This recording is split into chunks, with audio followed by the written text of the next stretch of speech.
I just wanted to thank everybody in the Freeman family. Said I'm the other Freeman. The other Freeman. Right. Yeah, we're all Freemans of one sort or another. Positive influences will resonate. Been playing, with Milo, and joking around. Always make me feel welcome.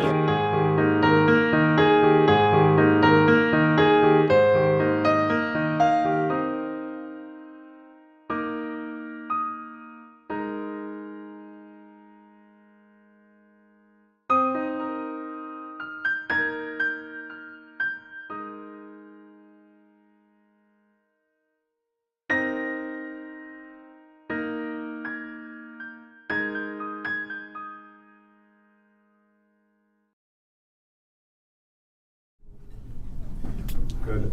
Hello, I'm Rabbi Jason Van Leeuwen.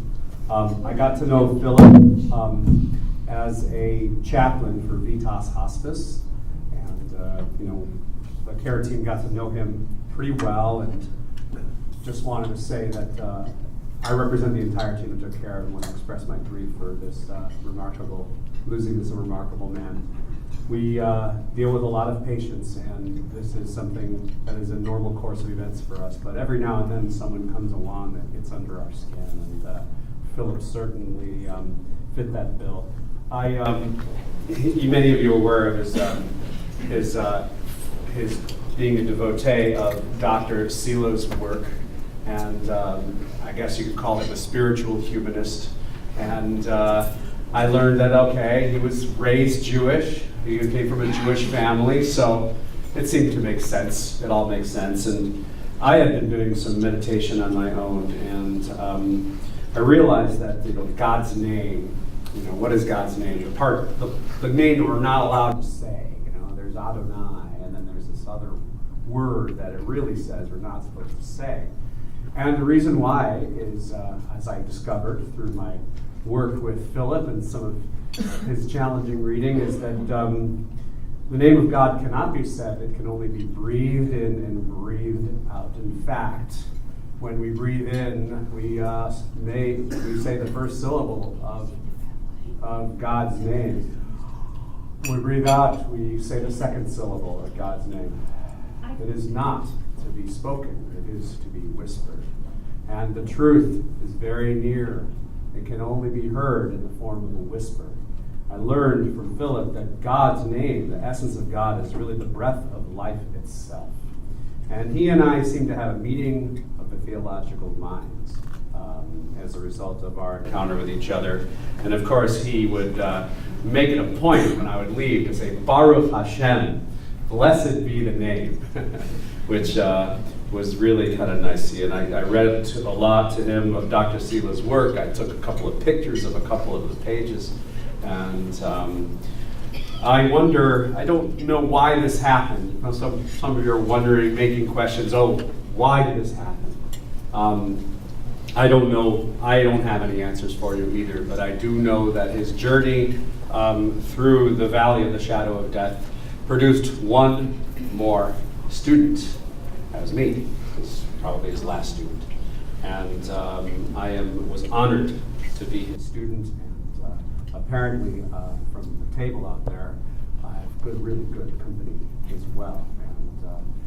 And I hope that we all find some reason to celebrate today, as well as mourn the loss of a great person, to celebrate that someone can achieve so much, someone can find so many people to reach and to transform and to penetrate their consciousnesses, and even if their life is cut down, they can have an unbelievably outsized impact on the world, and that is exactly what he did, and that is exactly what he continues to do.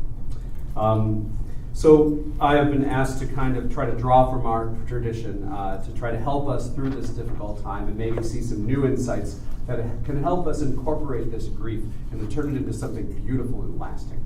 So on the back of the lovely picture of Philip that you have are some psalms and a few other things, okay?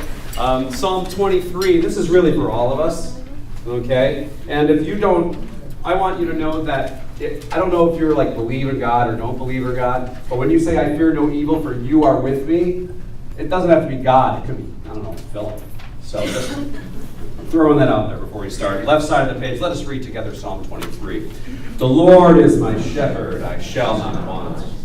Maketh me to lie down in green pastures, leadeth me beside the still waters. He restoreth my soul, leadeth me in the paths of righteousness for the name's sake. Yea, though I walk through the valley of the shadow of death, I shall fear no evil, for thou art with me. Thy rod and thy staff, they comfort me. Thou preparest a table before me in the presence of mine enemies. Thou anointest my head with oil, my cup runneth over. Surely goodness and mercy shall follow me all the days of my life, and I shall dwell in the house of the Lord forever. I shall, or as Philip would like to hear, I shall dwell within the breath of life forever. Well, so where is he? Where'd he go? Where'd he go? Okay? The very question elicits his presence. When you say, where are you? As soon as you ask the question, you're thinking about him. As soon as you're thinking about him, he's near you. So let's think about the impact that a person, even though they no longer walk this earth, just how lasting is their impact on this earth? Well, that kind of depends. Take a look at Psalm 15. Let's read it together. This is fun. This is generally said in memory of a Jewish man, or like we call him a mensch. A mensch is Yiddish for man. Okay, so in English you hear things like "take it like a man," "be a man." Okay, very different thing from "be a mensch." You don't have to be a man to be a mensch. A mensch is a gentle, sensitive, ethical person. Psalm 15, a psalm for mensches. Together. Lord, who may abide in your tabernacle, who may dwell in your holy hill, he who walks uprightly and works righteousness and speaks the truth in his heart, he who does not backbite with his tongue, nor does evil to his neighbor, nor does he take up a reproach against his friend, whose eyes a vile person is despised, but he honors those who fear the Lord. He who swears to his own hurt and does not change. He who does not put up his money at usury, nor does he take a bribe against the innocent. He who does these things shall never be removed. I like that. And so I also like to think that I'd like to thank Philip for showing us the way forward, for showing us what courage looks like. How you can actually, a human being, and our limited self and all our fears and insecurities, can somehow lift ourselves above ourselves and surrender ourselves fully, completely, without reservation to the breath of life. For it is always a part of us, and we are eternally a part of it. And finally, the Mourner's Kaddish, which I'm going to invite definitely family members to say with me. The translation is provided on the right column, and the Aramaic original is in the left-hand column. I'm going to be I'll be reciting it from the left-hand column. Those of you, some of you can follow along on the right as I'm doing this. And may the Lord, through the breath of life, lovingly remember the precious soul of Philip Freeman, who has surrendered himself, who has gone to his new home, who has become fully a part of the world, part of the universe which he so deeply, deeply loved. He always wanted to connect with the universe. And on February 14th, he did. May his memory be for a blessing. Yitgadal, Yitkadash, Shemei Rabba. V'alma di vera chirute, v'amich malchute. V'chayechon, u'v'yomechon, u'v'chaye dechol Beit Yisrael, v'agala, u'v'zman kariv, v'yimeru Amen. Yehei Shemei Rabba mevarach le'alam le'almei almai. Yitbarach, v'yishtabach, v'yitpa'ar, v'yitromam, v'yitnasei, v'yitadar, v'yitaleh, v'yitalal, Shemei d'Kudusha v'riku. Le'ela min kol birchata v'shirata, tushbechata v'nechemata, daniran le'alma v'imeru Amen. Yehi Shalama Rabba Min Shemaya V'chayim Aleinu Ve'al Kol Yisrael Yimeru Amen. Oseh Shalom B'meromav Hu Ya'aseh Shalom Aleinu Ve'al Kol Yisrael Yimeru Amen. May the one, apparently we have not named in this prayer, whoever it is that makes peace in the heavens, in Philip's honor, the prayer doesn't seem to specify. But whoever it is that makes peace in the heavens, let peace rain down upon us and upon all who dwell this sometimes fragile earth.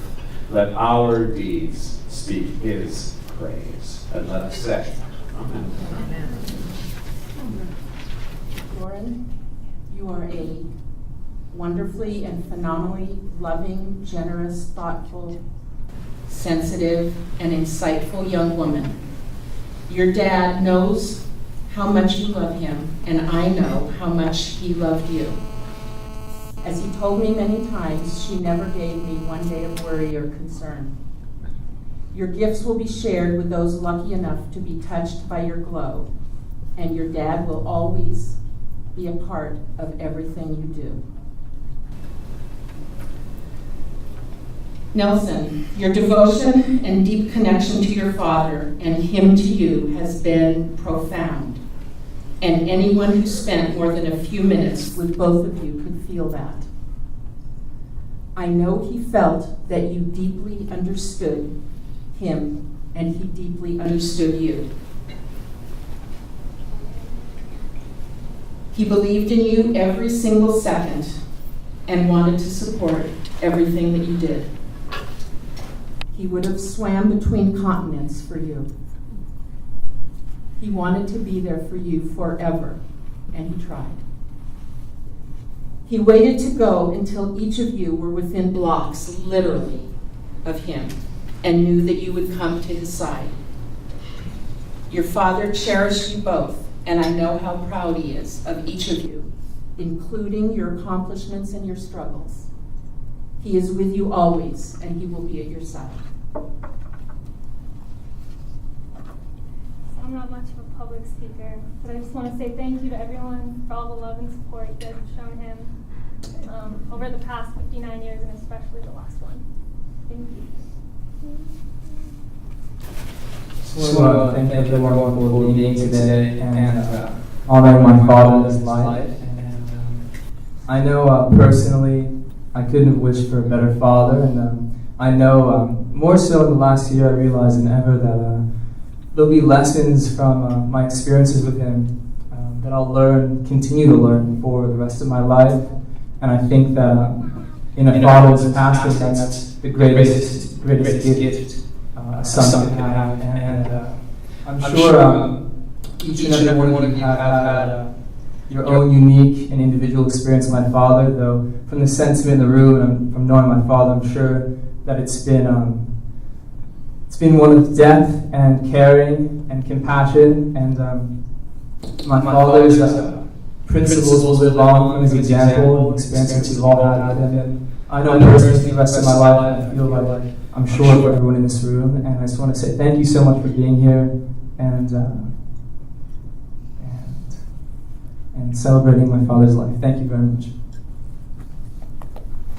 I'm Mark Flip, as we call him, his brother from up in San Francisco, and I'm mostly waiting to hear what you all get to share about him, because I think there's all these sides of people in our family that we don't know. So what I can talk about is a little bit about the family that Philip grew up in. He showed up when I was 5 and Debbie was 3. We had been living in Denver, and he was born almost in transit, and then we moved to the Valley. We came back from, we'd been in Los Angeles. And Flip and my dad had a very special bond. They did Indian guides together, they did a Little League together. And they really remained close all of my dad's life. Flip also stayed close to my mom. And he was the one who got left behind when I managed to move out of home and up to San Francisco. And then Debbie left home shortly thereafter, and Flip lived with Millie. Can you hear me, Mom? No? Okay. He lived, I'll still say it. He lived with Millie for, I think, 8 years after we left. And it was just the two of them at that point because our parents were separated. When my dad died, which was in 1999, just before he died, a couple years before he died, he visited his brother, and he came from a family of he had 9 brothers and 3 sisters, something like that, 8 brothers and 3 sisters. And that was the family to them.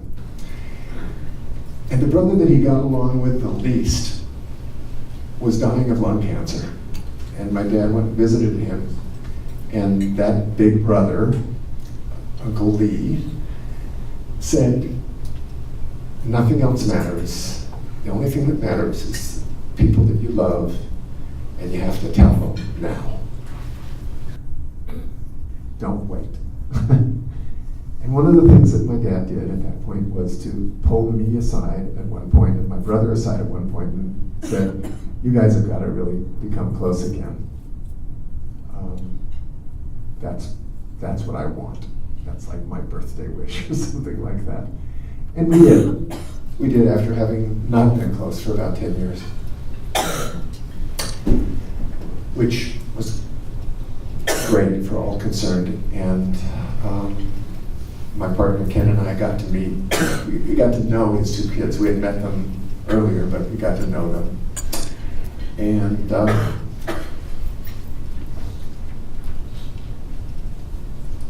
Flip benefited from my dad learning that stuff about reconciliation at the end of his life, pretty much at the end of his life, and teaching us. And I just want to pass that on not only to his kids and our immediate family, but to all of you. It was a great thing to learn, and we've all benefited from it, I think. That's it. I cannot outlive this. I wrote something because I pretty much knew if I tried to ad-lib, I would for sure forget half of what I wanted to say. I think it's just a really good idea to take just a moment to look around the room here at everybody sitting here. Each one of you is an aspect of Philip. Each one of you has a part of Philip's heart. And each one of you has some stories, some funny, intimate, and poignant stories of who Philip was. So I'd like to echo what Debbie said. Please, after I'm done, please come up and share those stories, because it rounds out this incredible person that we all knew as Philip Freeman. And there's some very funny stories in this room. I hope you will come up, some very lovely short stories, and come up and share it with us. It's hard to sum up Philip. I think above all, he was an incredible lover of life. He loved life. He wanted to squeeze every drop out of it. During his lifetime, he was a very dedicated and loyal son, and while I didn't know his father, I sure know about the relationship he had with his mom. His mom walked on water for him. He loved her, and he couldn't wait to see her on the weekends and take her out and etc., and he always talked about her. He was a loving and dedicated father of 2 beautiful children who are now adults, Lauren and Nelson. And every time he came up to see us in the Bay Area, he couldn't stop talking about them. he couldn't talk. He really felt that Nelson was this musical prodigy and genius, and I agree with Debbie. He very intimately understood Nelson, and I felt that they had this very special bond. And he also talked a lot about Lauren and how proud he was of her having accomplished and, her becoming an OT and finding this fabulous job. And he was also delighted that she had found a life partner. He was just really excited about that. So he cherished his kids more than anything in this world. He loved them. He was also brother to Debbie and Mark, and he was just passionate about so many things. He was passionate about his City of Angels. He loved LA more than anything. And while I'm from Northern California, and you probably know the rift between Northern and Southern, he kept saying, "Come down here, Jen, you're gonna love it, you're gonna love it, I'll show you all over the place." And he was right, because in the last 12 months, being with Philip, he taught me how to love LA, and I do. He was passionate about country music. I don't know how that happened, really, honestly. I can't stand country music. But I would, when we packed his wheelchair in the car and we'd drive around to Santa Monica and stuff like that, when he was still at the Beverly Hills apartment, I would just put up with it and wouldn't say anything for a couple hours. But he just loved country music. He loved art, and he loved people. Oh my God, he loved people. Family members tell me that he really took after his father with his sense of humor. And oh my God, it must have been genetic, because Philip had the most uncanny way of rising to any occasion with lightning wit and the driest sense of humor. Even when you weren't expecting it, he caught you completely off guard at any occasion. And I think that's what made him so funny. I wanted to speak just a little bit too about, and I know there's some people here from Brentwood School. Philip had a lot of careers during his adult life. He sold gems, and he made some lifelong friends with that. He sold real estate in Hawaii. But for me, one of the most important jobs he ever had was being a school teacher. I think he turned out to be an incredible school teacher, teaching some of the most challenging classrooms in the LA school district. In fact, Philip became so skillful with some of the hardest students, its hardest youth, he came to be known as the child whisperer. Maybe some of you know that.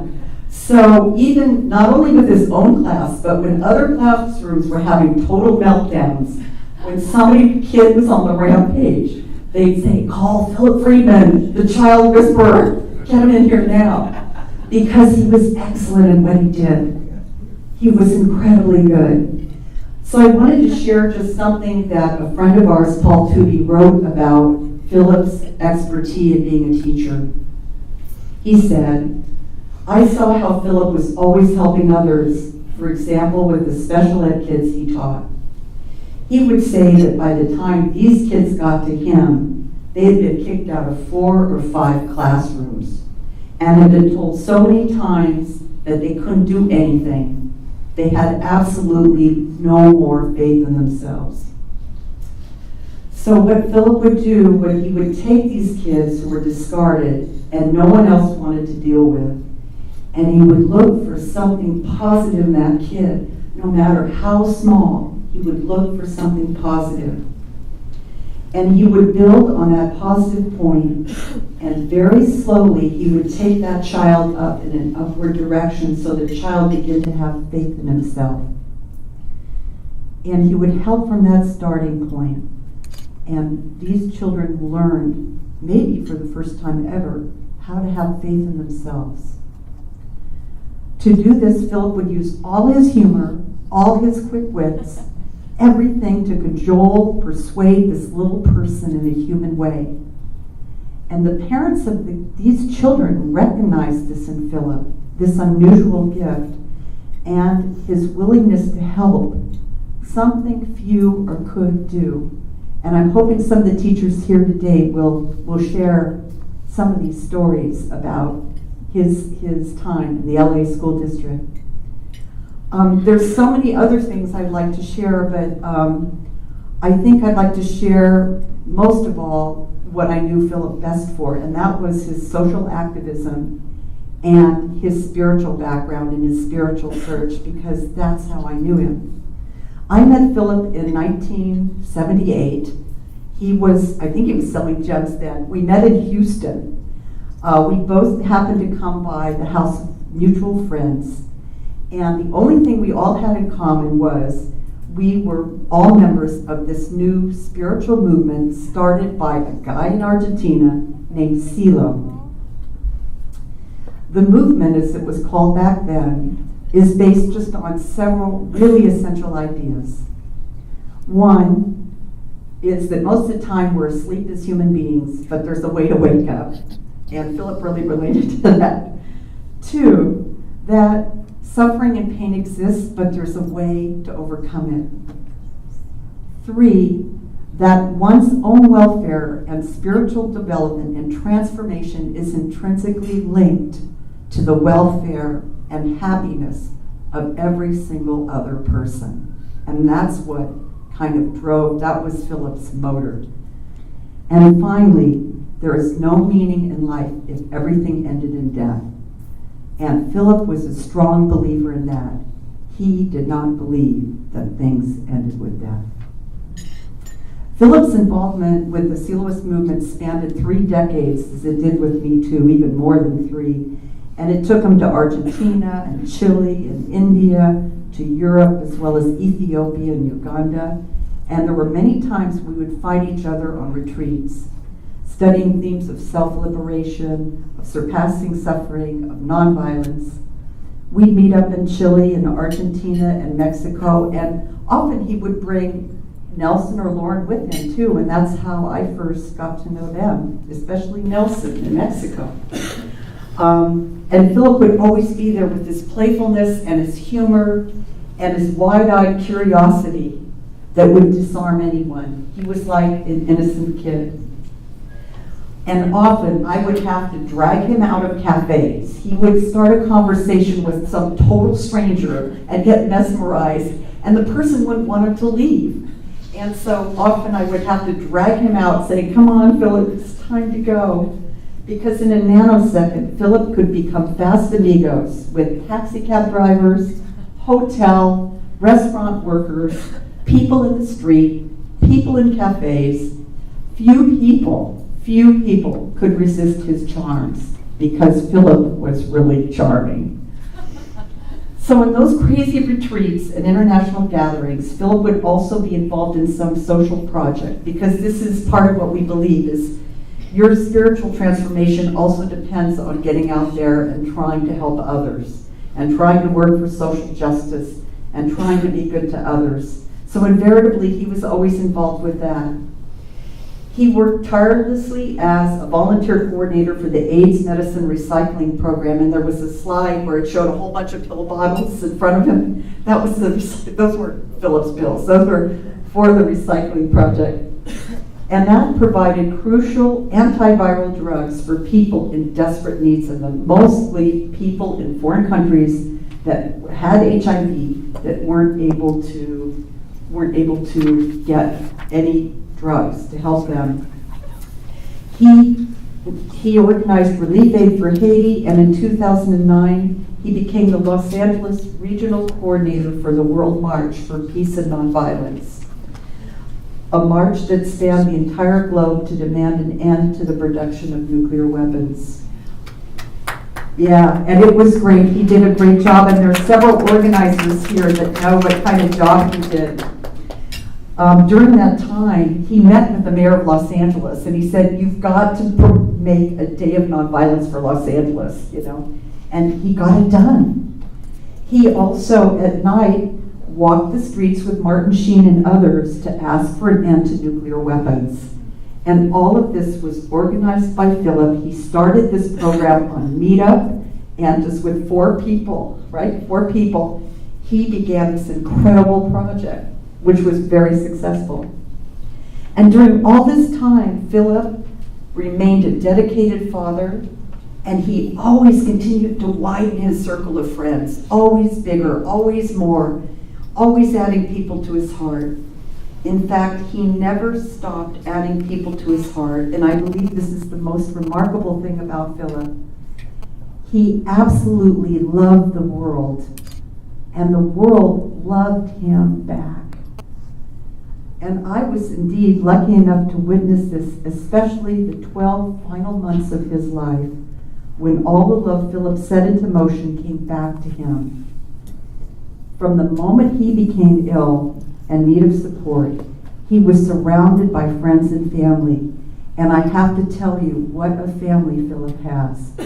They really rose to the occasion. I mean, really rose to the occasion. His family, Nelson and Lauren, Deb, his mom, Mark, became pillars of support, love, and care. Facing all the challenges that Philip's illness brought, and there were many, they met those challenges with love, courage, and tenacity. And I have to add, it was also the extended family. It was his niece and others too that came, and I saw them come and go, and everybody being very attentive to what Philip needed. Philip's apartment and later on Ocean Villa, which was his last home, became a hub of activity. And everyone always felt really welcome in his presence. His presence stayed so loving and so humorous, even until the last weeks. It was what Philip loved most, to be surrounded by loved ones, and that gave him the most happiness ever. So there's many things to say about my friend, but I would like to, because I want a lot of people to speak here, but I would like to read a quote by CeeLo, which was our mentor and our guide, it was one that Philip was very familiar with, and it stood for what he believed in. And it goes like this. I hear the namer of 1,000 names, maker of meanings, transformer of the world. The parents and the parents of your parents continue in you. You are not a fallen star, but a brilliant arrow flying towards the heavens. You are the meaning of the world, and when you clarify your meaning, you illuminate the earth. And I'll tell you what your meaning of your life is here. It is to humanize the earth. And what does it mean to humanize the earth? It is to surpass pain and suffering. It is to learn without limits. And it is to love the reality you build. And I cannot ask you to go further, but neither should it offend if I declare, love the reality you build, and not even death will detain your flight. And you will not fulfill your mission if you do not apply all your energies into vanquishing pain and suffering in those around you. And if through your actions they in turn take up the task of humanizing the world, you will have opened their destiny. Philip lived this commitment of humanizing the earth his entire adult life. And when I went to see him in Cedars-Sinai when he first got diagnosed, we talked about a lot of things. And more than anything, I wanted to reflect back to him, Philip Freeman, you're a beautiful person. Look at everything you've done with your life. Look how many people you've touched. Look how much you're loved. Look how much love you've put into the world. And I simply wanted to be a mirror back to him. So I wanted to talk to him. Look, Philip, remember when you did the AIDS recycling? Remember when you did this, the World March? And after talking about Africa and all those many projects, Philip looked at me as if arriving to an important comprehension, and he said, Janet, we actually saved lives, didn't we? To which I responded, yes, Philip, we actually did save lives. And he said to me, it doesn't get better than that, does it, Janet? And I said, no, it doesn't get better than that. So all of us here today, I think it's important to remember that although Philip's no longer here with us physically, the actions that he set into motion in this lifetime have absolutely no end. They continue forever, and the valid actions he put in, they reproduce and they go on, and any good action he gave to you, you pass on in some shape or form to others. And I think the best way that we can honor Philip is not to be sad, because he wouldn't want us to be sad, but to strive to be more like him. Strive to open our hearts, to use humor more, and boy did I learn that from Philip. Use humor more, and to say yes to the world. So even when the grief grips our heart, it's important to remember that Philip would not want us to be sad, but rather go towards life with open arms, spreading as much joy as possible. There's a saying by a 13th century mystic poet named Hafiz, and it goes like this: I wish I could show you, when you are lonely or in darkness, the astonishing light of your own being. On behalf of all of us, Philip, we want to thank you for sharing your own astonishing light, and for being a mirror to all of us, that we may also recognize our own light as well. Thank you, and I hope you'll come up and speak. Thanks.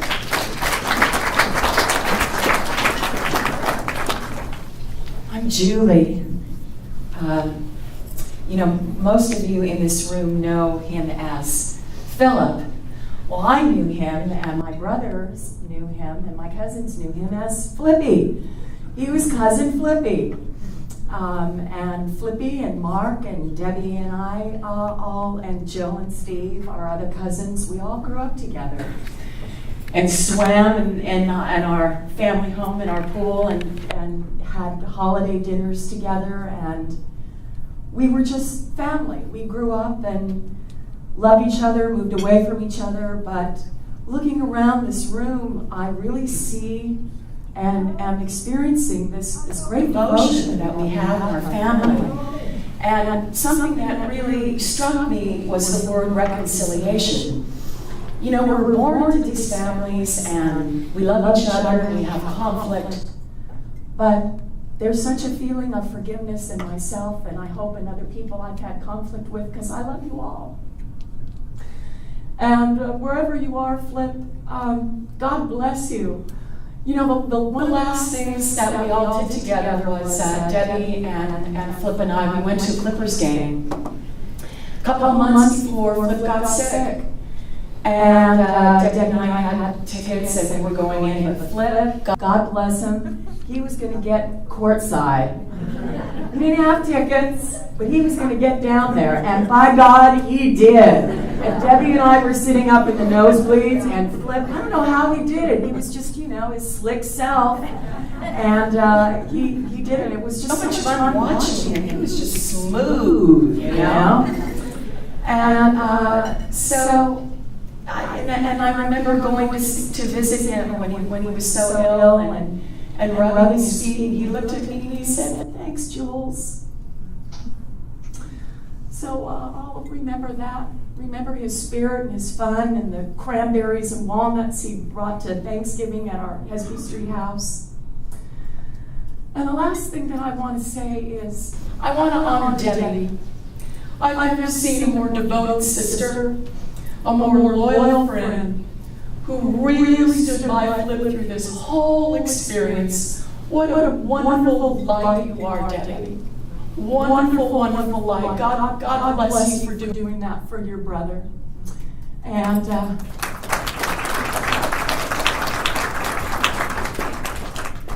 it's just wild to be in this room with people that I haven't seen in 40 years. And so it's just great, the whole connection. But I wanted to really give that to you, Deb, because you were something else and you are something else. So thanks.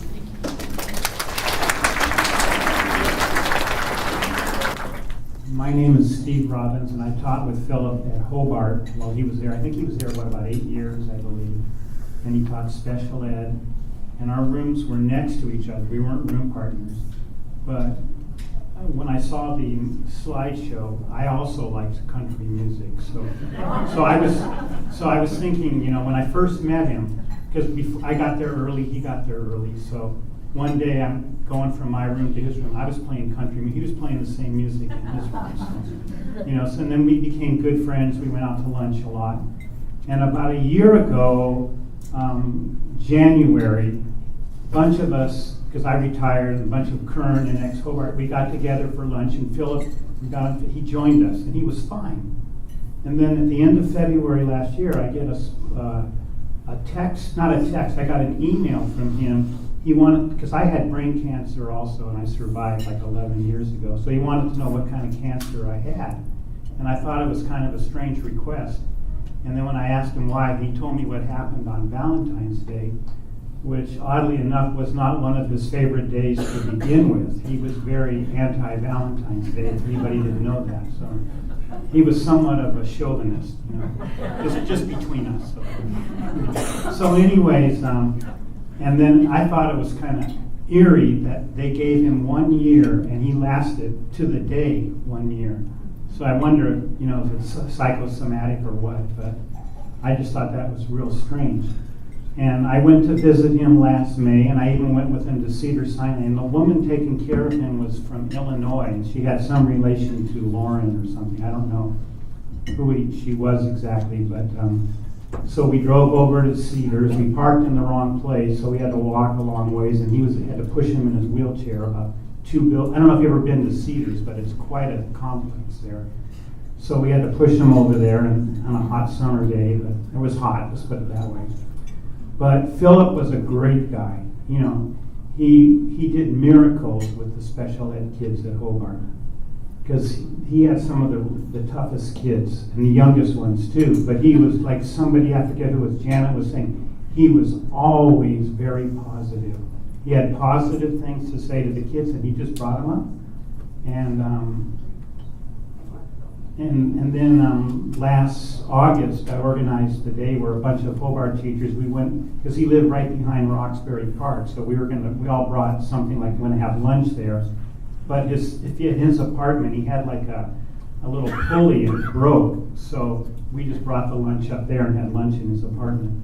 And then when he moved to Roseville, I talked to him, but I never was able to visit him because one time, I guess his daughter came into town, and the other time I couldn't make it. So, but I still talk to him by email or text once in a while, and I miss him. And I think everybody that knows him will miss him. He's a very special man, and he's got a great family and a lot of. Obviously, look at all the people that are here. They wouldn't be here if it wasn't for Philip. So, you know, so.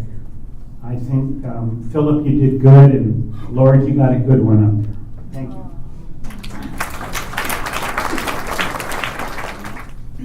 I'm a very nervous speaker, so my name is Janet, and I've known Flip for about 25 years or longer through my husband, David. They were gym dealers together.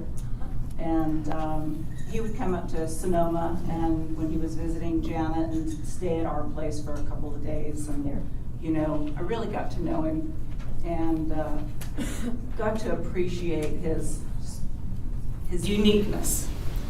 And on one of his visits, he had Lauren and Nelson with him. I think they were going up to Yosemite or some place like that, and they stopped by. And as they were leaving, he was wearing this T-shirt that had a frog and under a mushroom, and it was sort of psychedelic, and I really, really loved it.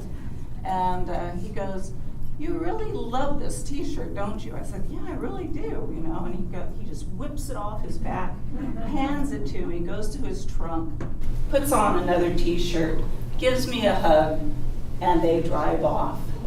And literally, he gave me the shirt off his back, and I'll never forget that. So I mainly came up here because I had paraphrased one of my favorite Beatles songs in our lives. It's a tribute to a dear friend. There are places we'll remember all our lives, though some have changed. Some forever, not for better. Some have gone and some remain. All these places had their moments with a family of friends we still recall. Some are dead and some are living. In our lives, we've loved them all. But of all these friends, there is no one compared with you, and memories of you will never lose their meaning because of the happiness and good times they include. I know we'll never lose affection for you and the things we've shared before. I know we'll often stop and think about you. In our lives and hearts, we will hold you dear forevermore. We miss you, Flip.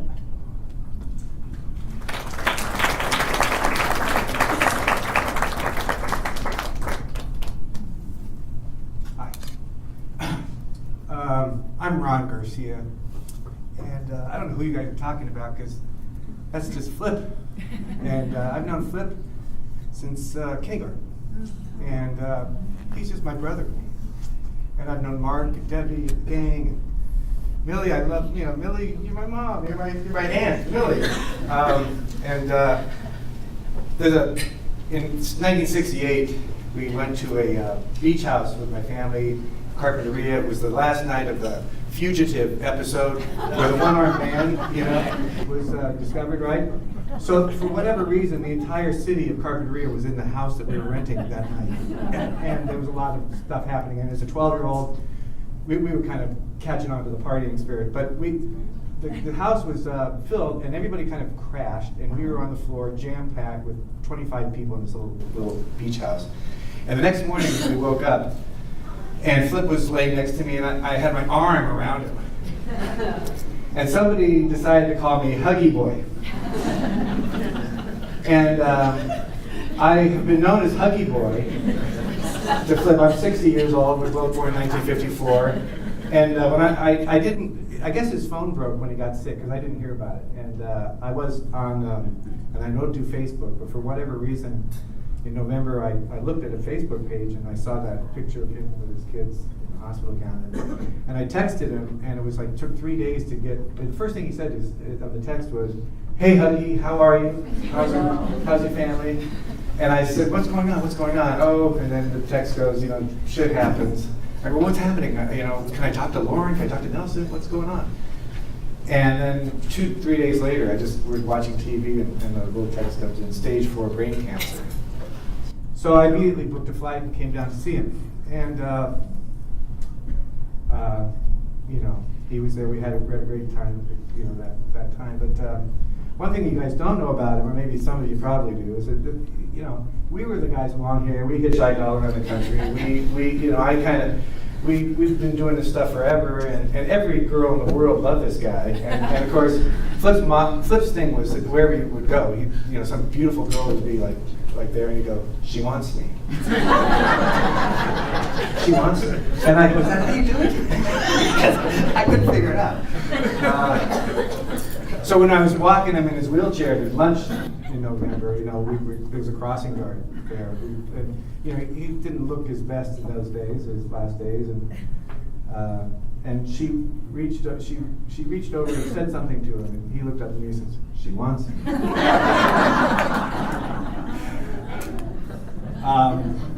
I got so many stories, but the thing I want to share about Flip in my world is, we fought each other at a handball court in 2nd grade. We smoked our first cigarette together in his house. We got stoned at his sister's bedroom first time. Debbie, thank you. We went to different junior high schools, and we made some different friends. We came back. We started the same high school, Grant. Then I left and went to Reseda. He went to Birmingham, and we ended up at Taft together. So we graduated high school together. We hitchhiked around the country together. We went to college. He went to Sonoma. I went to Humboldt. I met some of the people here 30 years ago with the movement. The movement's been a huge part of his life. We got into business. He got into gemstones. I sold books. He got married. I was at his wedding. He had kids. We went to Hawaii. He was at our wedding. When we had a son, he was there the next week with his 2 kids at that time. And 2 years ago. I had a business failure, and the guy was on the phone for me for 3 days, for 4 hours. It was Flip, telling me what to do with my world.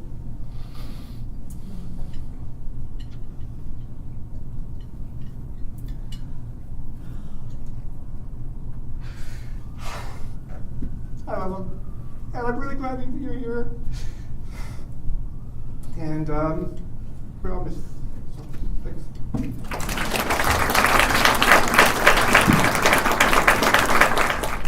Hi guys, I had the privilege of knowing Philip for about 6 years, and I was in and out of their family, and he took me in as his own. And even when I wasn't immediately seeing him every day, if I didn't see him for a few months, he still had a place in his heart for me where he would call and check in,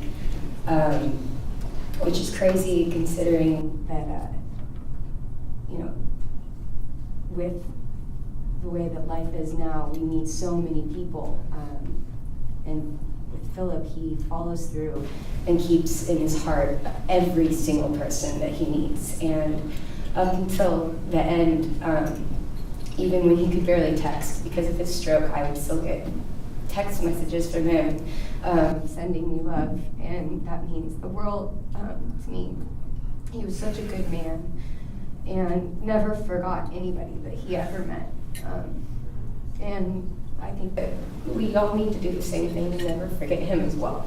So, and I'm also so grateful. He loved traveling, and he loved India. And before I went to India last year, I got to sit down with him in the hospital and talk to him about where I should go, and he gave me some of the best information and best places, and I had such an amazing time over there. And I brought back for him a little Ganesha figurine that I was never able to give to him, which I have here tonight. And Lauren, if you want to put it in the library, if you want to keep it for the family, I wish that I could have put it in his own hands, but I know he's here listening. So thank you so much, you guys. Thank you.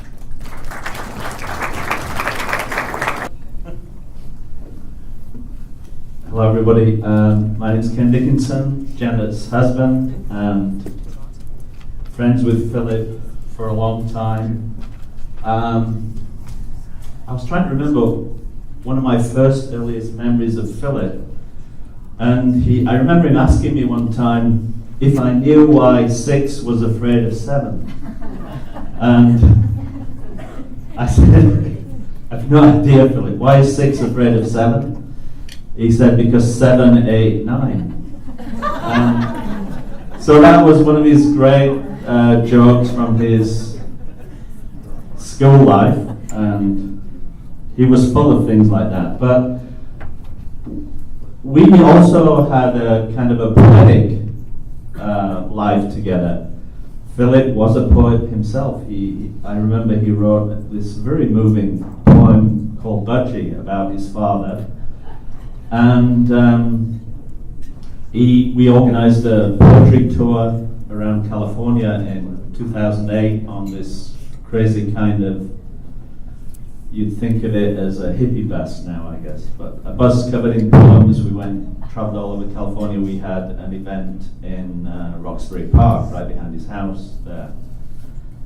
And we were on a poetry list together for a lot of years, and probably over 1,000 poems that we shared together. He would always write me when he found one that he particularly loved, and he had a very poetic soul. So I'm not doing well with this mic. So I wanted to read you, I think this was probably his favorite poem. It's a Rumi poem.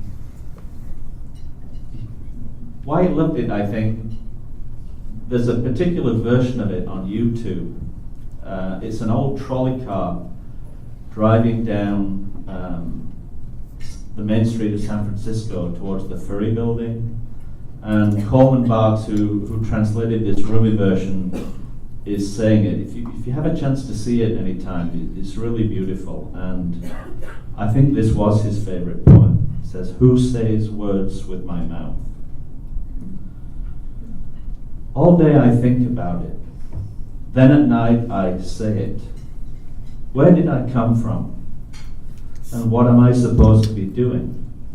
I have no idea. My soul is from elsewhere, I'm sure of that. And I intend to end up there. This drunkenness began in some other tavern. When I get back around to that place, I'll be completely sober.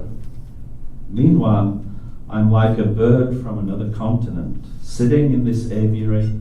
The day is coming when I fly off. But who is it now in my ear who hears my voice? Who says words with my mouth? Who looks out with my eyes? What is the soul? I cannot stop asking. If I could taste one sip of an answer, I could break out of this prison for drunks. I didn't come here of my own accord, and I can't leave that way. Whoever brought me here will have to take me home. This poetry, I never know what I'm going to say. I don't plan it. When I'm outside the saying of it, I get very quiet and rarely speak at all. Shams Tabriz, if you would show your face to me again, I could flee this imposition of this life. That's Rumi. Thank you.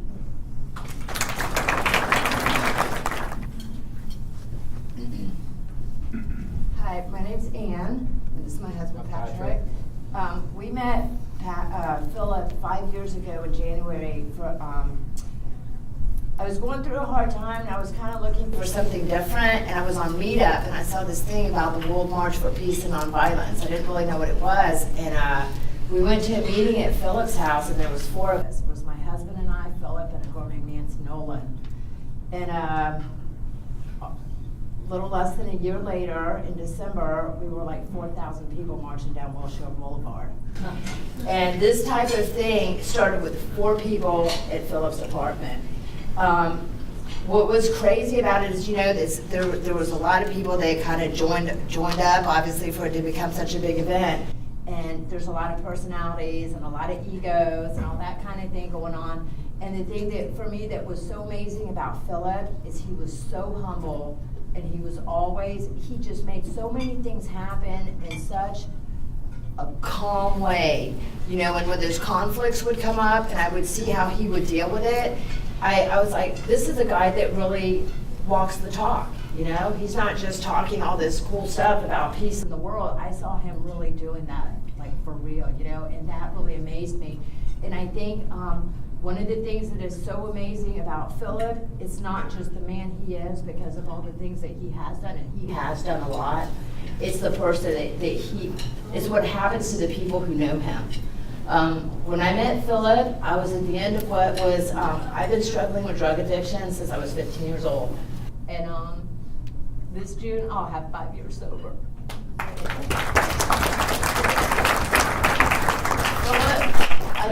We shared this with Philip later down the line, but being around someone like him and the things that we were doing, it gave a sense to my life.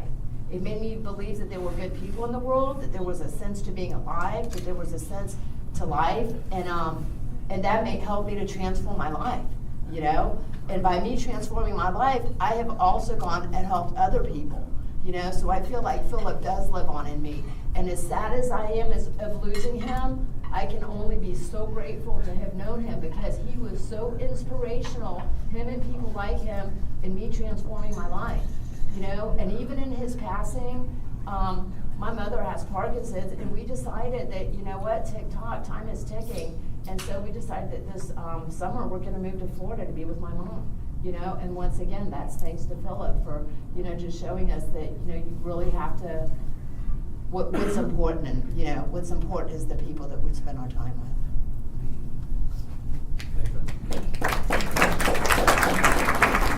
Just real briefly, I just really want to share also how touched I was and then to know Philip.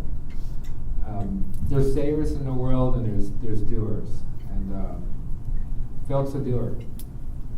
We had conversations about good and bad, the evil in the world, and he wasn't. We talked about you don't really fight evil as much as you do good in the world. I mean, that's that balance between those two things. And for him pushing back was being the good in the world that you want to see in the world. And he was one of those very rare humanitarians that you actually come across in your life, of people that are willing to stand up and do the work and show up. And I learned that. I learned that from him. The world's a better place for him. I've been here, being here, and I'm a better person for that. I lost my mother back in August, and even in Philip's condition, he was able to send me a text, and offer his condolences, and my condolences to the family, and of course to all the ones who love him. Philip and I would talk about music. I treaded this path of an aspiring musician, and had some setbacks with some surgeries, and we used to talk about his son. How much he loved him, and how much he loves you, and that respect for music, to be able to grab that passion and go out there, because that's a scary world to go out and be a part of. But so is this world that we lived in, and but he truly embraced the good, and he wants. When we talked about God. I talked to him about all my past of trying to find God, and whether it was sitting in the synagogue or in a cathedral or going to SRF or meditating. And he said, God's not far to find. Just look at the God inside each and every one of us, and God's always present.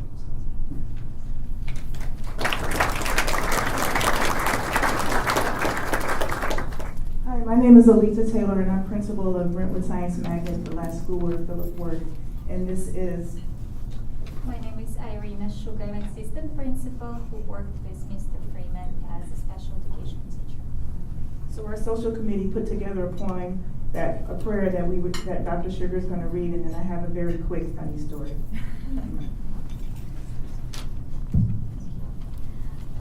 That's about the same theme that we heard already, that people are still here.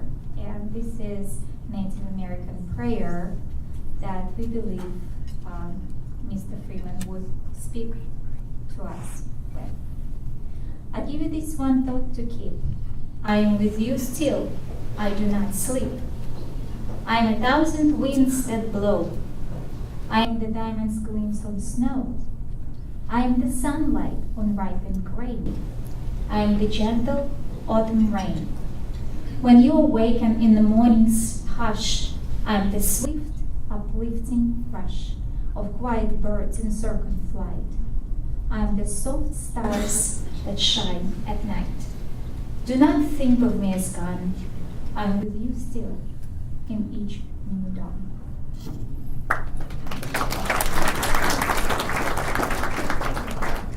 And the quick funny story is, my first year at Brentwood was 2 years ago when Philip came, and I was sort of like a deer in the headlights. The school had over 1,100 children, over 46 teachers, 26 buses, and this was my first job, and so I was just like, oh my goodness. And so whenever I would feel really anxious, he would just appear. Like, where did he come from? And then we had children coming on the bus from different schools, new to the school with severely special needs in different areas. And so the staff wasn't accustomed to dealing with students of such behaviors. And so my other assistant principal and I would be running around. The teacher wouldn't be able to keep the child in their class, and so we would have to take the child and we're like, what are we going to do? Oh my goodness, this child is kicking and spitting and hitting and cursing, whatever's going on. And Philip would appear. And I'm like, where did he come from? And that happened more than 3 times. And so we gave the name to him, I think we said the art whisperer, but then when I heard mentioned earlier the child whisperer, I'm like, oh my goodness, that's exactly who he was. And I felt ashamed thinking that that was the name we gave him, because somebody that amazing, who has so much love in their heart, who cares about people and children, no matter when I called him, no matter what he was doing, he would come and help those children. And I just wanted to say thank you to his family for being there for him, for raising such an amazing man. And thank you, Philip, for all you do for your family and for the children of Los Angeles Unified School District. And we're going to miss him greatly. Thank you.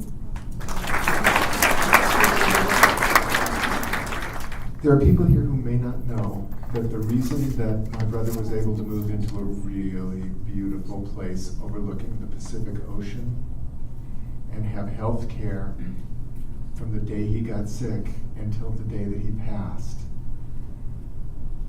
including hospice care by Vitas, which was fabulous, was because teachers at Hobart School and Brentwood Science Magnet donated sick leave to him.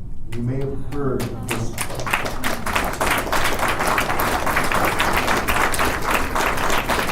You may have heard this happening. I've been part of it at a place where I worked, but I have never heard of it happening for over a year. At the time that he passed, he still had 2 months left. So he stayed on the books. He was being paid his full teacher's salary. And it's just an example of the way that people, especially people who work in the hardest profession in the world, and as a nurse, I can say that there's only one profession I've ever seen that's harder than what nurses do, and that is teachers. And would put the people from Hobart, everybody from Hobart and everybody from this school, please stand up so we can all thank you.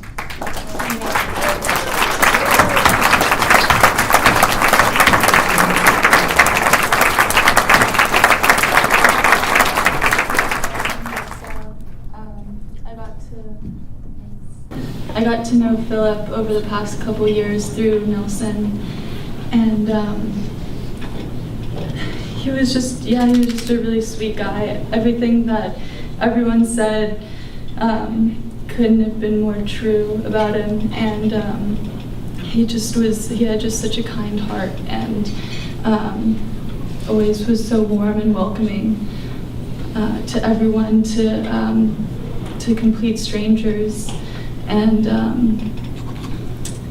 the day after he died, all around LA, out of nowhere, these billboards just popped up on like major intersections, and it was just like these ambiguous billboards that said, "Did I really die?"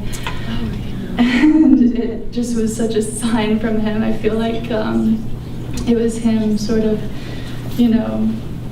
saying that he's here forever, and as we all know, like, he definitely lives through all of us forever, and he's infinitely inspiring, and so I'm really grateful that I got to know him. Thank you.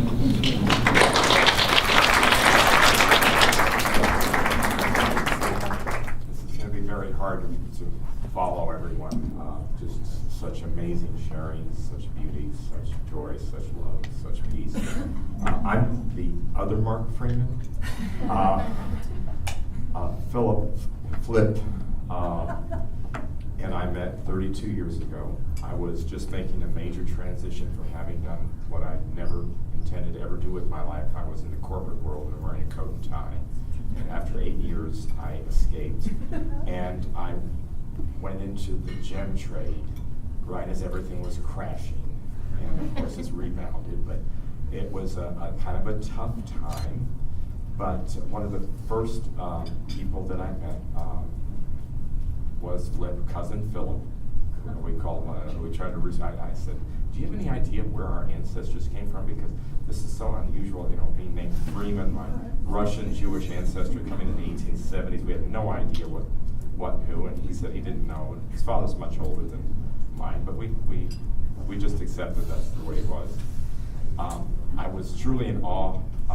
He and David I learned early on had been the biggest buyers at the Burma gem auction in its history up until that point. They had made the most major purchase of fine gemstones, of rubies and sapphires, and I was astounded at the stones. Every once in a while, Flip would pull out a little paper and there would be something just really amazing. And not only that, he would consign it. We call it memo. He would consign it to me to go sell it to someone, which is also beautiful because I was new in the trade.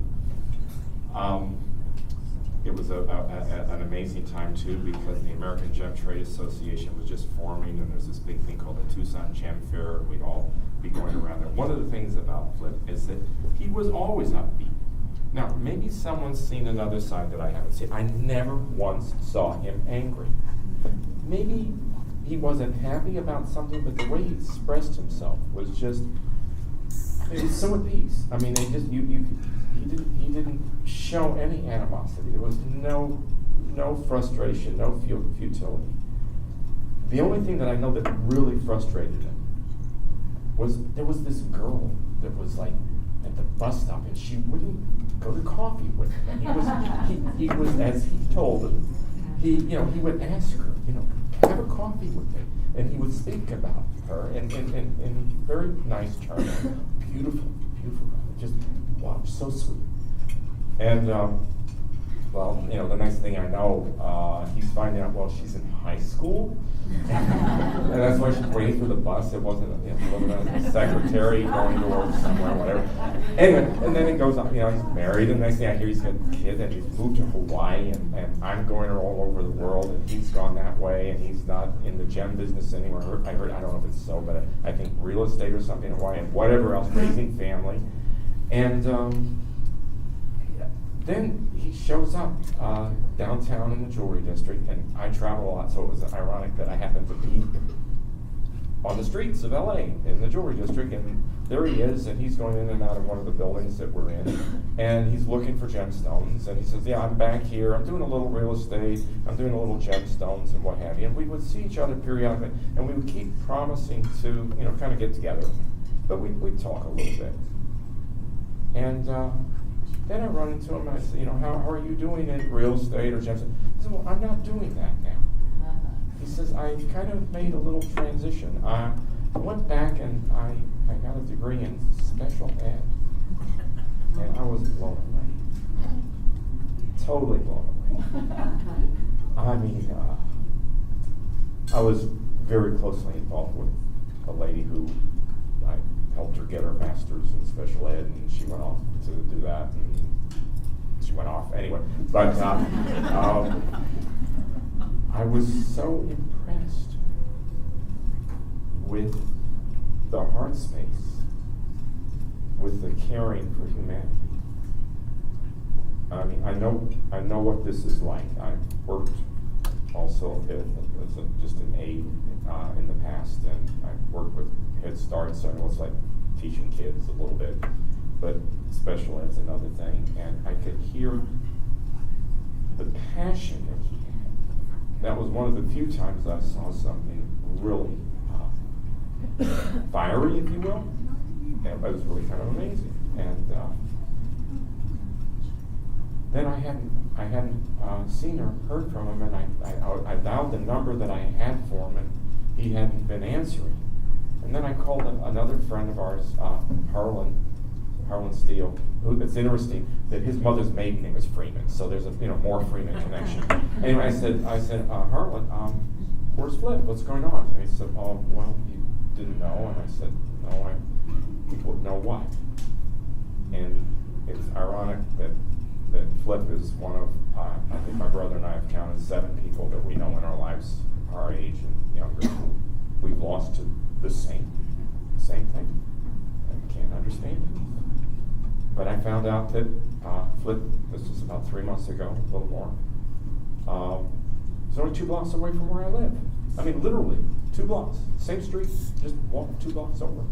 So I started going over there, and oh my goodness, upbeat, smile, the big bum, just and very communicative in the earliest days, and we shared a lot, and I got to meet his family, and and his daughter. I didn't meet his son, but I knew he would ask, and he would hear, and I'd heard he'd come, but I'd miss him. I'd see Destiny's name on the ledger, but I'd never met you. I know you, but I never met you. And then I feel really bad when I have to go out of town. I travel, and I come back, a week later, 10 days later. That was too long. I didn't want to be gone that long. And I saw the transitions, and I've been there before. I spent 2 years working in ICU and surgery when I thought maybe I want to be in the medical profession like Mark, the real Mark, did.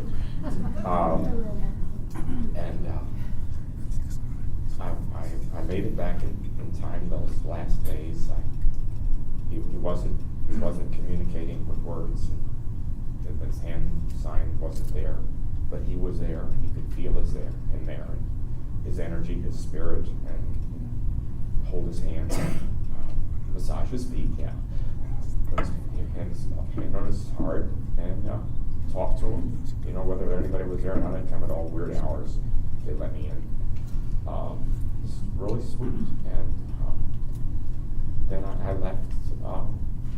That just about 2-3 hours prior. It was Shabbos. I mean, that's a beautiful time. The eve of the Sabbath, going into that. What an amazing time of transition and peace. And thank you very much.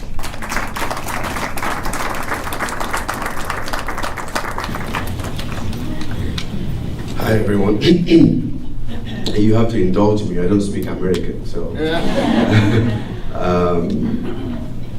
I think I'm the newest member of this Philip Freeman family. I met Philip by chance online. I decided to move I'm from London, but I live in Argentina. So I decided to move from Argentina to LA to see if I like it, if I want to stay here. And I looked online, and I had so many people to talk to, but the only person that actually caught my attention was Philip. And for some reason, I said, this is the guy I'm going to. And we talked via email, and I arrived in LA. I called him on the phone. He said he would be waiting for me. And I got to his house. And my name is Charles, but in Argentina they call me Carlos.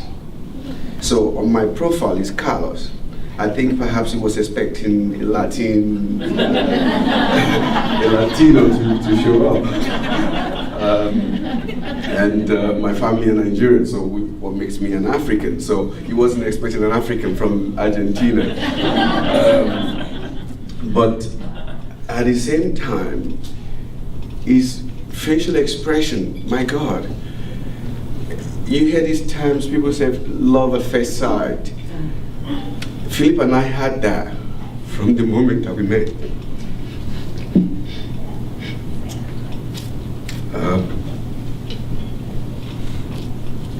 Philip was a brother that an older brother that I never had, because from the beginning, I came out because I was so lucky because I had this membership with Avis. They gave me a big SUV X5, and the only reason why I didn't want to move to LA was because of the driving.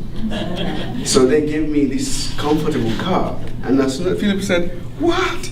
You're driving this around LA? You should be having fun." I said, "No, I don't want to be driving." But he came out with his arm, spread out his arms to welcome me. I mean, the facial expression, the smile, I felt at home immediately. I was in Laura's room, I think. I was in the room. And the following day, we prepared salad, for lunch. We sat in the park, Roxbury Park. This is a guy that I've never met before, and opened his home to me. Anyway, we became movie buddies initially. We kept going to movies in the afternoon when he had time, or in the evening or whatever. We go out. He showed me LA. he sold me LA, actually. That's what I should say. He sold me. He kept telling me all the great things about LA. And the only problem that I had at that point with LA was driving, but he sold me on that. He said, don't worry, you get used to it within a couple of weeks. I'm still not quite there yet. But very quickly, the things that I learned about Philip was the love that he had for his family. It was so obvious because usually I have Sundays free, and I said, Philip, let's have lunch on Sunday. Oh, Charles, I can't do Sunday. I'm taking my mom for lunch. And every Sunday, he never missed one Sunday to take his mom out. And I was so blown away by that. And when we're talking, and we're talking about Nelson and Lauren, my God, I mean, his face comes to life. You know, he loves his children. And there's so many stories I could tell in the short time that we met. We met September 2012, I think. And in that short period, I feel like I've known him for 50 years. And one of the funniest moments was going to the movies, and he was showing me tricks on how to bypass the line.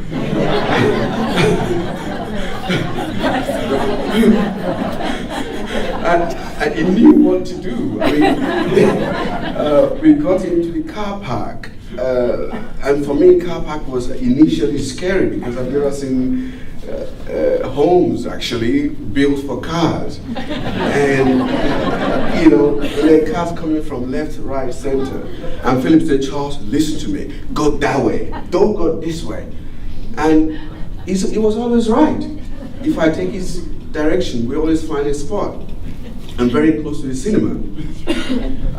I can't stand the food mall, but he introduced me to the food mall.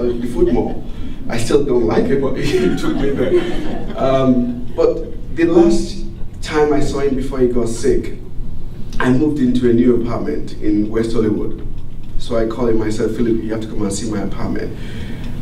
He said, oh, I can't make it, but we can meet for a drink. I said, okay, meet me on Santa Monica, West Hollywood, which is a very popular gay area. And I love that neighborhood because as we always talked about, I've been to all the gay festivals in the world because I just love the spirit of the gay community, the energy and the fun. I've been to Sydney Festival, London, France. And so I told him about all this. I said, you have to come to Hollywood, West Hollywood. So he came we went to a bar. And we sat down having a drink. And within seconds, all these guys came around. And when I realized what was going on, I decided to play a joke on Philip. Because he always played a joke on me. He told me the joke about his 6 and 7 also. So I decided to play a joke on him. And I put my arms around him. Initially, we do that normally, you know, without even thinking about it. So I put my arms around it. And automatically, people assume we're together. So a guy came up to her, you guys are a lovely couple. And I saw Philip going like this, you know, looking, Charles, what are you doing? So I held his hand, you know. I said, today you're my sugar daddy.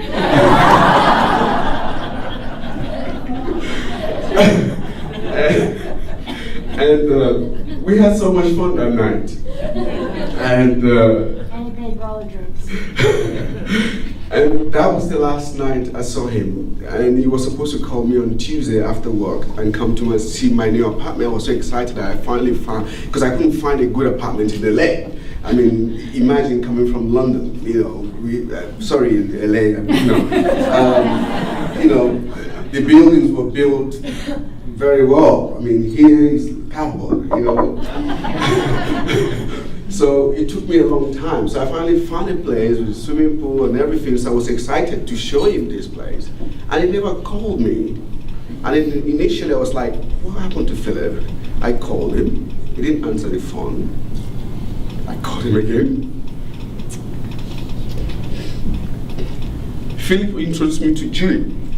And I was in Julie's house. So I said to Julie, I said, have you heard from Philip? He's not returning my call. And Julie was the first person to tell me what happened.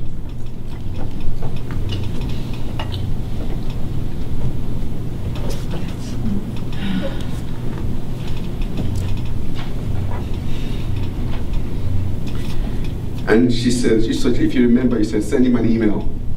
So I sent him an email, and he replied straight away. So I was in his house, I think, the same day Lauren was there, with my little friend, Ray Afro. We had so much fun that day, you know. And here's a guy that is facing the biggest issue of his life, and he has so much, you know, he was happy to see me. There was no, I never even, I'm sure Lauren, you notice every time we were together, I'm never like this, we're always laughing about something, always laughing about something.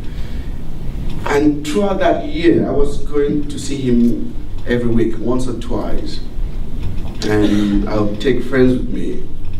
And he's always falling in love with all my friends that comes with me.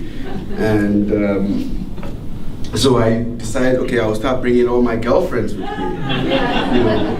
And so we had a lot of fun with that. But in that period, I never once saw him, only once. I saw him upset, only once. And that's when we were talking. And he was so upset, not for himself, but for the fact that he would not be able to see Lauren get married.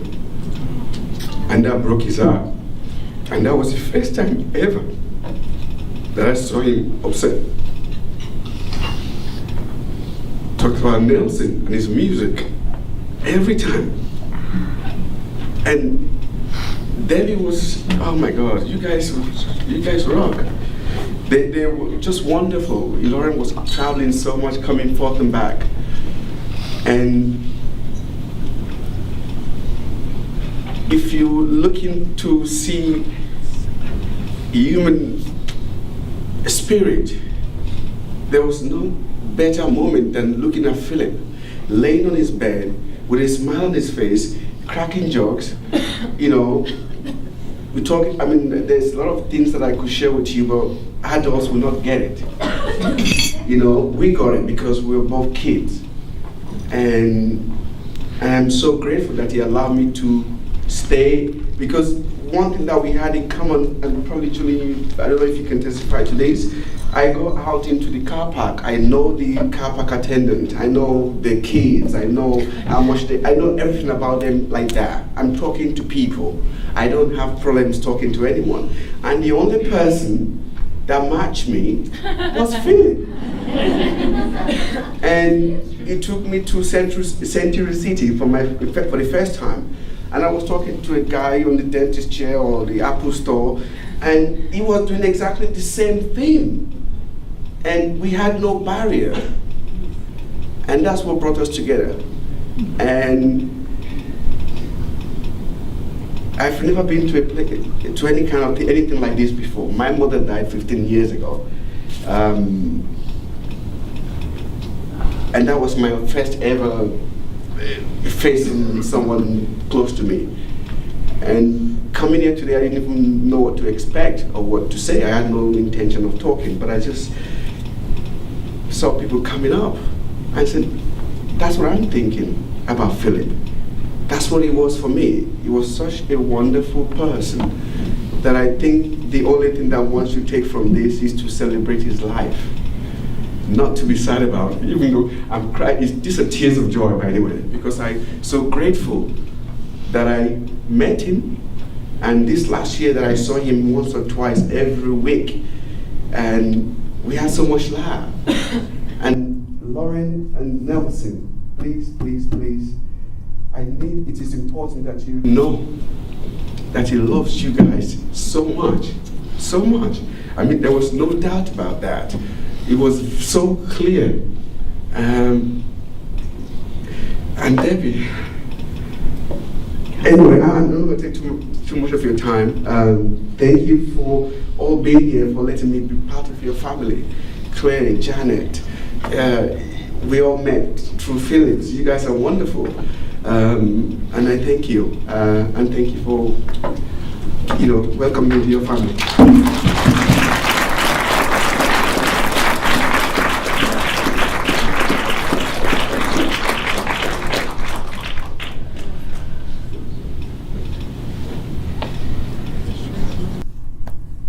Hi, for those of you who don't know me, my name is Alex, and I didn't know Philip particularly well. I grew up with Lauren. Lauren and I grew up playing soccer together, so to me, Philip was soccer dad. And he would drive us around to tournaments and games, and eventually we all turned 15, and we got to take our driver's tests, and we all had driver's permits. And Philip came over with Lauren and one of our girlfriends and drove up to our house and said, okay, who has their driver's permit? And I was the only one at the time.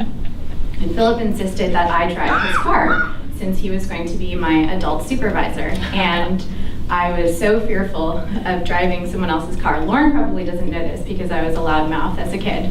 But I was afraid, and he insisted, and he said, no, you're fine, just drive like you're driving your parents' car, which in retrospect, he probably didn't want me to do.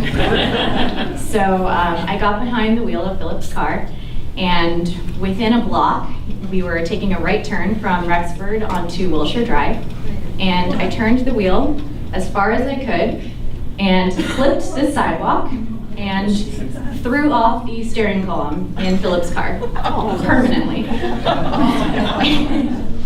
And Philip, as we all know, is such a happy and good person. He never whispered a word of discouragement or sadness. He just continued to encourage me with love and said, you're doing great. You're doing fine. Just keep going. Keep driving. This is great, Alex. You're learning how to drive. And furthermore, he never said anything to my parents. So I just wanted to again, I never had a lot of time to get to know him personally, but I did know him enough to know that through any experience in his life, he always saw the bright side of every situation, and he rolled with every punch. And I'm so happy to have known him and to know his family so well, and to still be so connected to all of you and to be a part of your life. So thank you. Thank you for hearing my little anecdote, and thank you for having me. Hi, I'm Claudia DeKennis, and I knew Philip, who I'm accustomed to calling Flip, for maybe close to 40 years at this point. And even though our lives started out parallel, our paths diverged for a number of years. And then, as life and fate and beauty would have it, our paths circled back again to this absolute, incredible, most intimate moment that I may have ever experienced in my whole life. And I have him to thank for that gift. When I think of Flip, I see him still vividly, and I see him in this vibrant way. He was always somebody that I just admired so much because he has something that I don't think I have, and I always wanted it. And that was this almost sense of divine perfection of being in his body.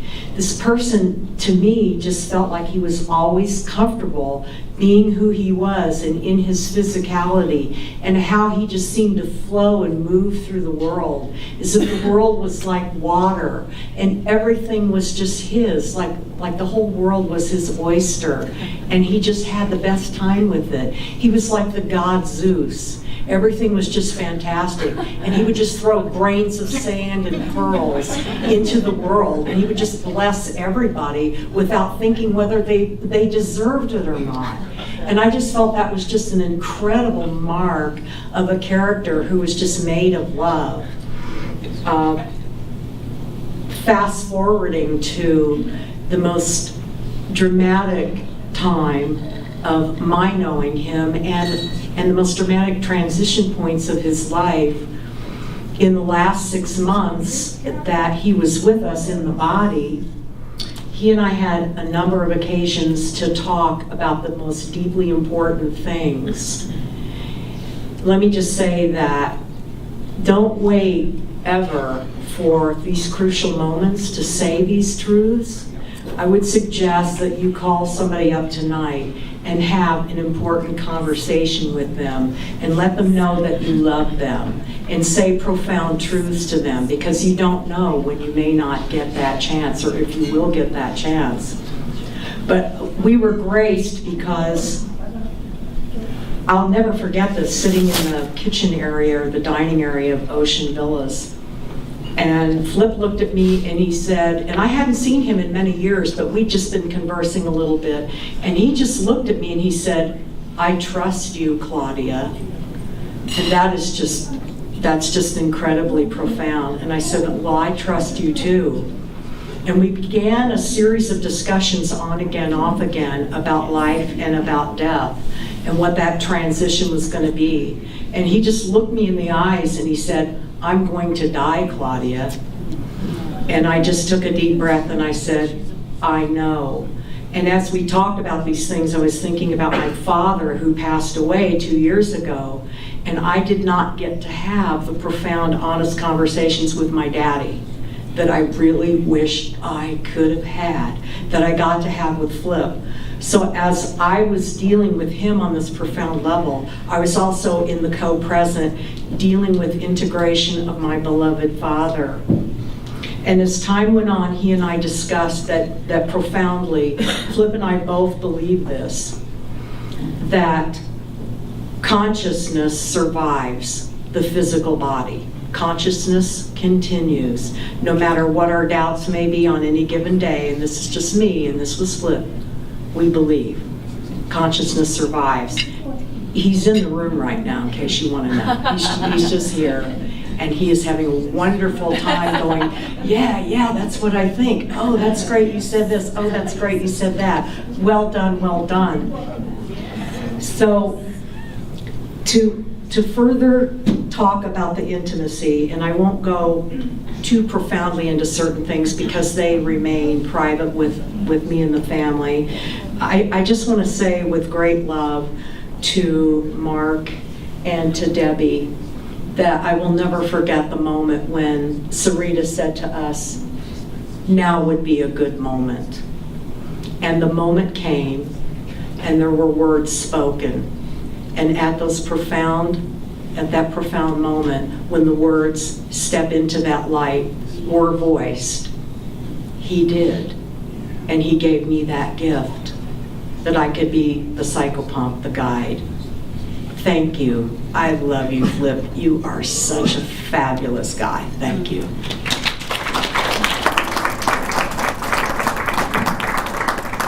Well, I will go into the private time a little bit because it was Claudia who, when the nurse said to us this would be a good time to read the poem that was provided by him to us to read when he was passing, Claudia was the one that read it, and it took about 3.5 minutes, and she read it so slowly, and his breathing got slower, and he stopped breathing for even a while, 15-20 seconds, and then he'd breathe again. And when she said the last words, which I guess were "step into the light," Go into that wondrous light. he stopped breathing. He took his last breath, and Wow.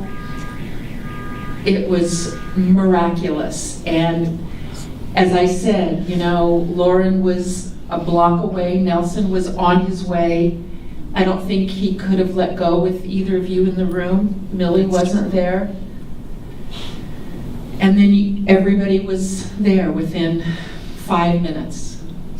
So it was really profound. And a profound moment of peace came when, this is part of the important ceremony, is that you stay with the physical body for 3 hours after the transition, because I know this is something that Flip believed. is that the spirit lingers for that time, and that it's a very sacred, very quiet, very holy time. And all of us we were truly as one with the experience of that moment, that energy.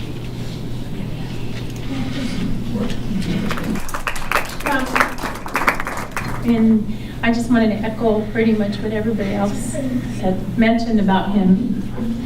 That he is like a big father to a lot of us. I'm kind of nervous, I'm sorry, and at the same time a little shaken up.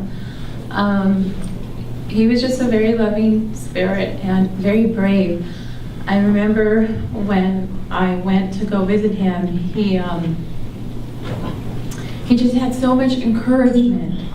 And about 15 years ago when I first met him, I was going through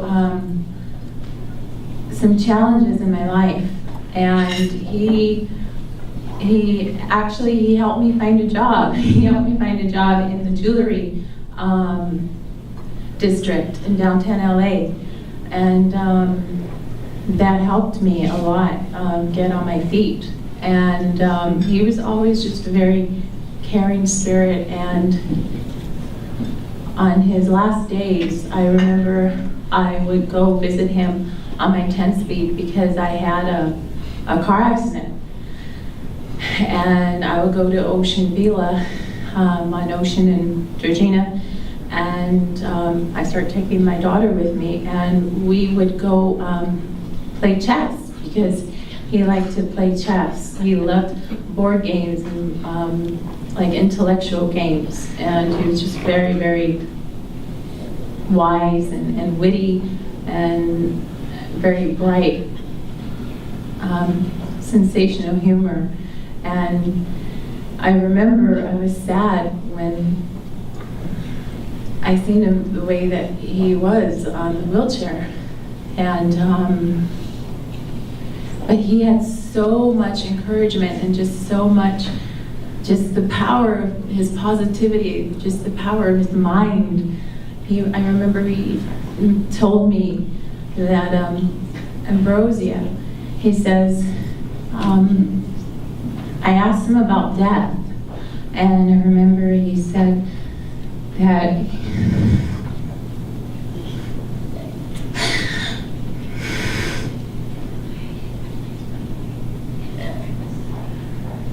I remember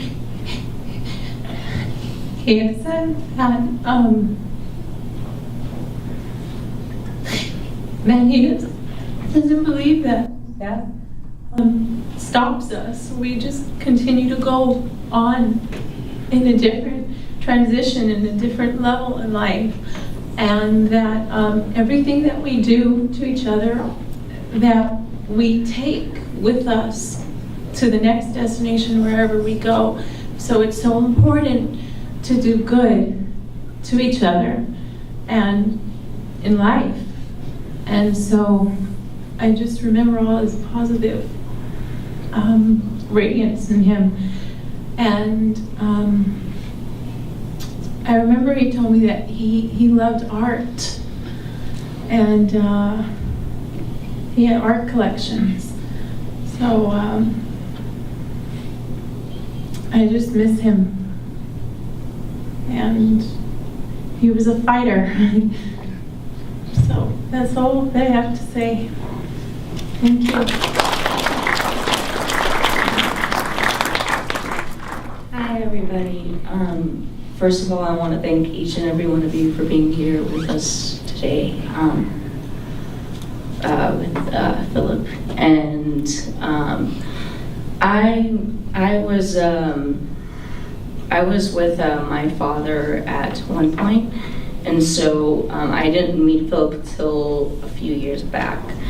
And I remember me and my mother, we went to his house, and he started introducing me to coconut water and coconut juices, and of which one it's just my favorite of all juices at all, which is called Parrot coconut juice.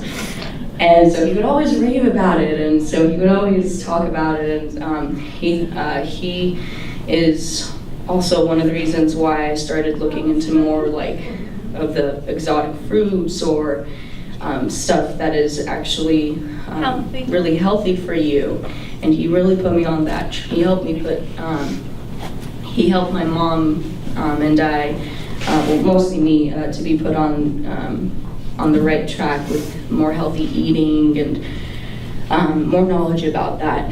And it's funny because one of my key memories when I was with my mom and we were at Ocean Villa, when we were visiting Philip almost every week, we always went every week. My mom tried to make it there almost every day. And we would go there. We didn't have our car for a little bit.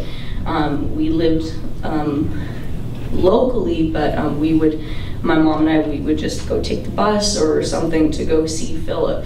And so, because our car was in the shop, and so for about a few weeks. And so I remember my mom and I would spend time with Philip in his room with the beautiful art that he painted, self-painted, and it's just, everything was so admirable. And what I found of Philip is, and I'm 20 years old right now, and I see Philip as honestly,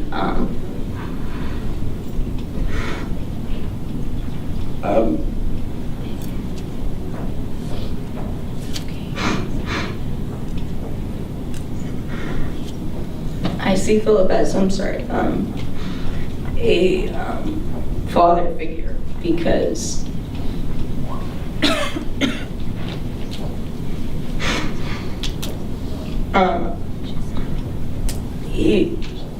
his love was just so profound, and just, I know that all of us know that is just really amazing, just of how much love that he had, and it reminds me of my mother's love, and it's just amazing. And I'm sorry, every time we would go over there, my mom always brought the chessboard.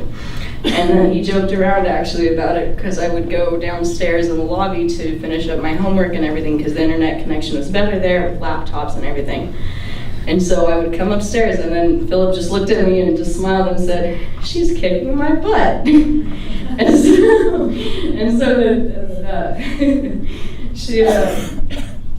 so then every time the game of chess would end, he would say, "Okay, one more, I gotta win, one more." And so it was just amazing. And I mean, the thing I mean about when I say about profound love is just that he would. I know that I haven't gotten the chance until now to meet you, Nelson, and you, Lauren, and it's just amazing. I mean, I have the honest pleasure of meeting you two both, and seeing now what he really means about you guys. He would always talk about you, always bring you both up, and it's just so much love and so much happiness and joy.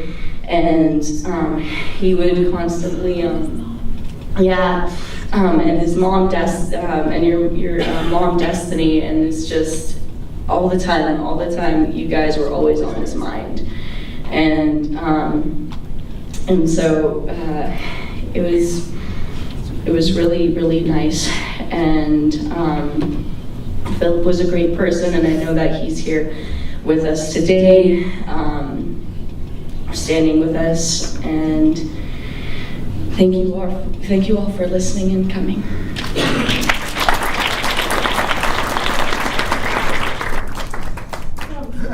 And here's another one. My name is Charlie Tripp. I'm at Brentwood Science Magnet.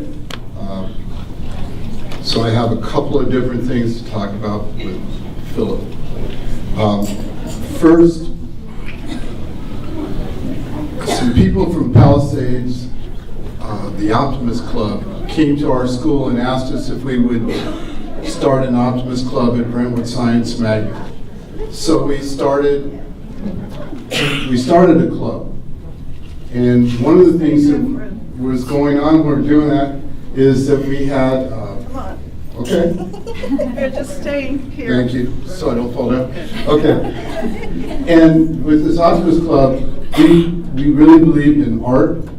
We believed in physical exercise and good food. We wanted to promote these things. And there was a muralist, David Legaspi. Mr. Legaspi and Phil used to talk with each other. Phil said that he really was supportive of the Optimist Club. He came to our meetings. David Legaspi said he was real supportive. We were going to do a big event, our spring event. David Legaspi died. It was awful. And Phil then, he joined our group. We had an installation dinner. He was going to formally join, and that's the day that he went up and he slipped and fell and hit his head. And he wasn't able to join.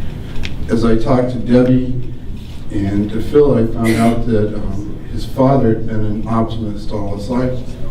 And so I called up the Encino group to see if they knew him. Unfortunately, the president didn't know them, but what they said was, "Where's your Junior Optimist Club?" And I didn't realize that we could have a Junior Optimist Club. We've been struggling to get it formally recognized. It looks like it's happening this week.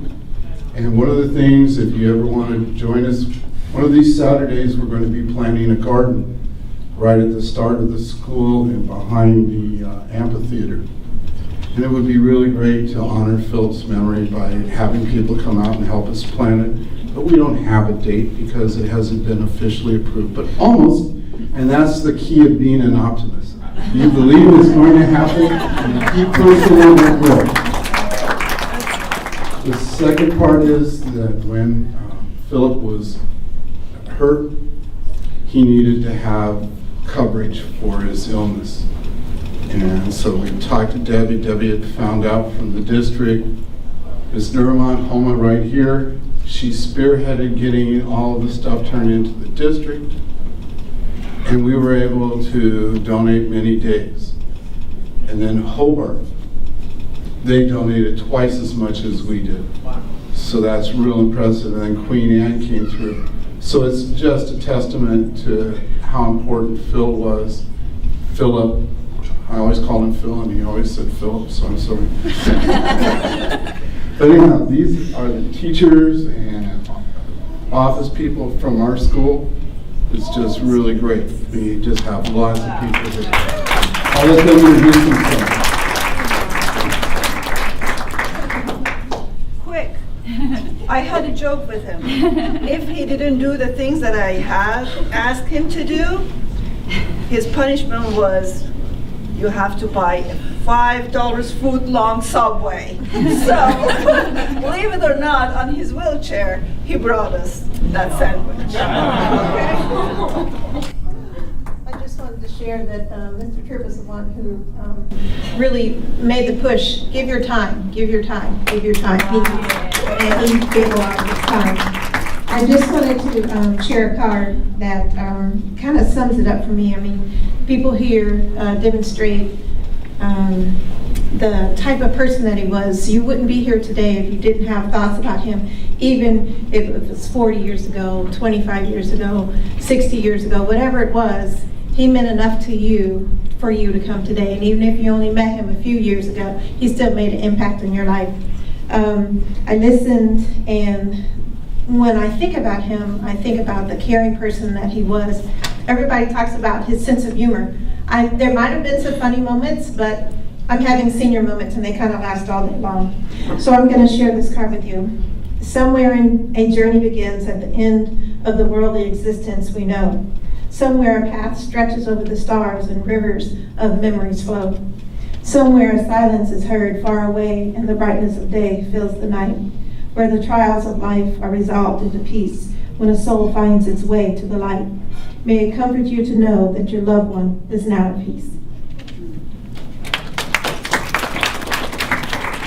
Hi, I'm I'm the other resource teacher that worked with Mr. Freeman at Brentwood Science Magnet. And I just want, one story I have to share is Mr. Tripp came up to me one day on the yard and said, Miss Bravo, I never hear them page your name, but they're always calling Mr. Freeman. And it's true, because when he came, we had a lot of students that did have a lot of issues, and whenever he was paged, he jumped up and he ran and he dealt with anything at any time. So we truly do miss him at Brentwood. She was his buddy. Come on.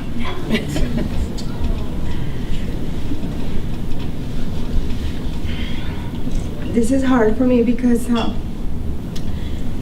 I was with Mr. Freeman for the last, for about 2 years, I believe, when I was told that I was going to work with him in his classroom. I helped him out a lot, like change things in the classroom. And I remember he said, you know, Miriam, thank you so much for all you have done in here with me. You have helped me so much in the classroom. And then he said, we're going to have to go to lunch one day. And then, you know, I had just met him, so, and he was just so, I mean, like, to him, it was like he knew me for like a very long time. And I was like, well, if you want to, you know, if you want to go have lunch, that'll be fine, but we're going to have to take my husband and my kids with us. And he looks at me and he's like, because I was serious, you know, when I was telling him that. So he looks at me and he says, oh, okay, sure, but you know, we don't have to go out. We can bring lunch here to the room. I was like, okay. And then, you know, he met my husband, and when I got to know him, I would always tell him, Mr. Freeman, have you had any water today? He'd be like, oh yeah, I had water. And it was just funny how he was always looking out for me. He was always bringing me food. He would go to the lunch tables and get food from the kids and bring it to me. And say, you never go out to lunch, so here is your food, have some food. And there's so many things, you know, that I would tell you guys about him that I remember, but it's so many. And like everybody else has said, he was always talking about his family, his kids. Lauren and Nelson, he was always talking about them. You know, Ms. Rosales, this and this happened with my daughter, I'm really happy, or this and this happened with my son. He was always talking about them and about Mom and everybody else in the family. He was always talking about you guys. And thank you very much for letting us be part of this. Thank you.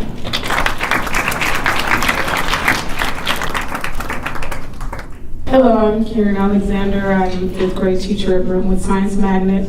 I didn't work directly with Philip, but I always saw Philip, and he was always positive, had great energy, and I used to always tell him, you know, it's good you're here, we need the positive energy, you know, keeps us going. Trying to think of the story. One story that I remember, he had a passion for silkworms, and he wanted to come and share them with my class.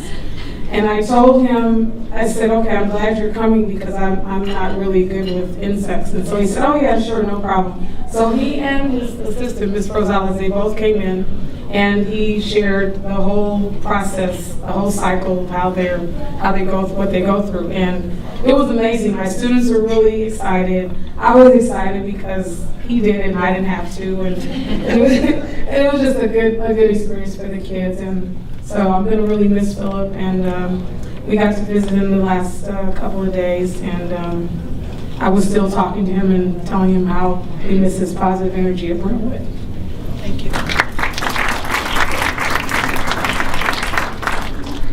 Okay. Thank you.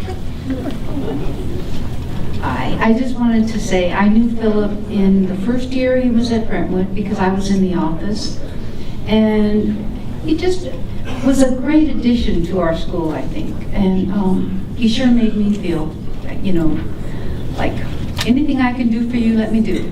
You know, you need some rosters, bring them on.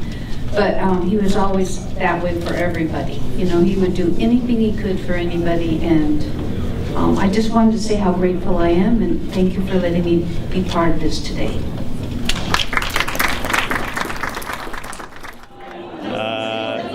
as Mark over there. You can't see him. There he is. Said, I'm the other Freeman. The other Freeman. Right. Yeah, we're all Freemans of one sort or another. Right. Mine's in the middle. His is in the end. Yes. Anyways, I met Philip back in probably 1978. And we ended up sharing an office together. He was kind enough to take me in off the street. And we spent many hours together, and I learned a lot about colored stones from him. And we had a very good relationship there. And I can only remember one time having a disagreement with him. And I figure if you can only remember one occasion having a disagreement with somebody, then they were pretty good. So a few years went by, and then Philip decided that he was going to leave the business. And, well, wait a second. Let me digress first. Back there. This is one other part of his life that was very important, is when he met Destiny. We were still sharing at the office together, and he came back and told me about this very attractive girl that he had met at the bus stop. So I was a little concerned because she was quite a bit younger than he was, but he was not to be dissuaded, and he kept up with it, and finally convinced her that he was the right man. And they eventually, they did get married. Were you there at the wedding? I wasn't at the wedding. I was out of the country. Anyway, so after the wedding, after he decided to move away, he went off to Hawaii. But then he came back, and he told me really an amazing story about how he had, but not boastingly, single-handedly reconstructed Destiny's really entire intact family. Her father was somewhere else, and her mother, and he got all these people back together, and it was really it was quite a task he had done, and I was really I was kind of I was very impressed on what he had done. A lot of people break up families, but here he was, somebody taking something that was in pieces and putting it back together. And of course, years later, when they separated, it was quite sad because he had done so much to keep it together. But there are two sides to every story, so I'll have to reserve judgment there. Philip used to come downtown and visit once or twice a year. We'd go over and talk. He'd buy me some carrot juice, and we'd sit and we'd talk about. Well, I would ask him mostly about the kids and how they were doing and growing up, and that was really the focus of his life. He was a very proud father, and that gave him more pleasure than anything else in the entire world.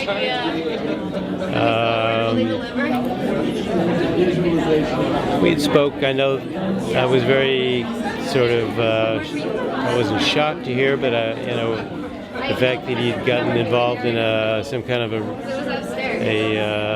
was it a religious group? Quasi-religious group, a spiritual group. I had no idea that he was doing anything like that. I used to talk to him about traditional Jewish kinds of things, and because that's where I was, and he was somewhere else. But we never argued about it, and no one tried to be dogmatic about their beliefs. But hearing all these people speak today about his life there, his life at school was really, was really an eye opener. And because Philip was, he never would talk or boast about the things he'd done, and I was very impressed, and I always thought a lot of him before, and now, having seen all that, really see that that a good person had left the planet. But as everybody else said, he is still here spiritually, and I do feel his presence, and I will never forget him. Well, I'm Mark Freeman, the other Mark Freeman, not the brother. One of the things that I didn't mention, a little silly quip, because everything was a little too serious, that brother Mark Freeman and myself were both born in February 1949, and Mark Freeman was born on February 9th and I on the 6th, so it's kind of a funny inversion. And as Harlan was speaking, Flip had an uncanny way of bringing people together, even in his passing days. That was when I met more of his family, in fact, almost all of his family, all of the family, and friends. And he brought friends together who hadn't seen one another in years, sometimes 30 years. People who'd worked professionally together, or people who simply had known one another in various lives. He was a peacemaker too. My younger brother Jonathan came into the business, the gem business. We were all in the gem business, and it was tough. Very quirky. Takes time to learn, to discern how to manage it. And there can be tempers, and there can be egos, and Flip did a great job of helping my brother Jonathan, which helped me because it helped us in our relationship. That it made our lives better. I'm just tremendously impressed with his transition, the outward one in terms of vocation. Apparently he was doing wonderful, generous acts of kindness, support of people throughout the world and close at home. But when he came out, so to speak, and actually made this transition from commerce to pure benevolence, working with special needs, I just can't tell you how impressed I am with Flip. Jealous, if you will. Wishing that I had been with him, like in concert, in parallel at the same time. I know I do things as well. He and I share that in terms of outreach. But he did it all the way, as was evident by all the people who came this evening, this afternoon, and who still are here, who linger, who don't want to go, who listen patiently and lovingly to every word that everyone had to say, each one so unique. So, if anything, Flip's life isn't static. It's very complex. It's an amazing tapestry. It has all kinds of fibers and sinews and colors, and we'll be blessed with that for the rest of our lives. Thank you. Hi, my name is Ambrosia. I am a friend of Philip Freeman, and I met Philip about 15 years ago. I met him at a Shabbat dinner, and I came today in the celebration of his transition, and he will be missed, and all his positive influences will resonate from here on out,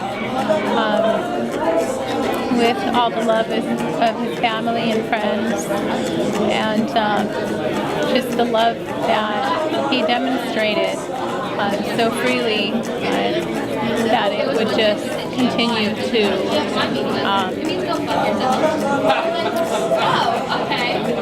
prosper in this world that we live in today. And I miss him very much. And I remember visiting Philip on his last days. I was not able to have my car. I would go see him on my 10-speed. I felt very sad when I received the text from Lauren that he had passed on Valentine's Day. And I was not able to see him for a couple of weeks because I had got sick with the flu, and I did not have my car at that time. But I do remember Philip had mentioned to me that things will get better in my life and that I will end up having a better job. And I was able to get a very good job, and I just wanted to thank Philip for all his positive, powerful vibes. And Philip, you'll be missed, and I will keep you in my memories, and I love you very much, and thank you for the encouragement.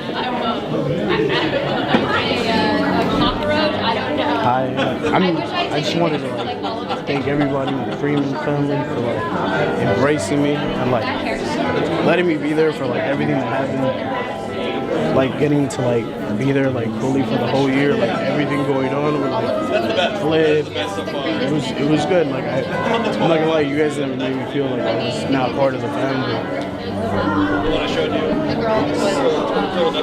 It's funny because 2 days I worked with Flip, he would always talk about Lauren and how proud of her, how proud he was of her, how amazed he was of everything she did. And then I remember he was also telling me that he was proud of Nat for stepping up and helping out, and then how he described Nelson and everything. It was just a big surprise because I don't really talk to people like that and open up to people, and he got me to talk to him very easily, very smoothly. I can honestly say with him, he's right off the bat, he's a very passionate person. You could tell he's very happy, passionate about his kids, passionate about everything he did. And that, I think that's the biggest thing he taught me, to be honest. Family and passion, the way he was passionate about taking out your Grammy all the time and always being around Grammy.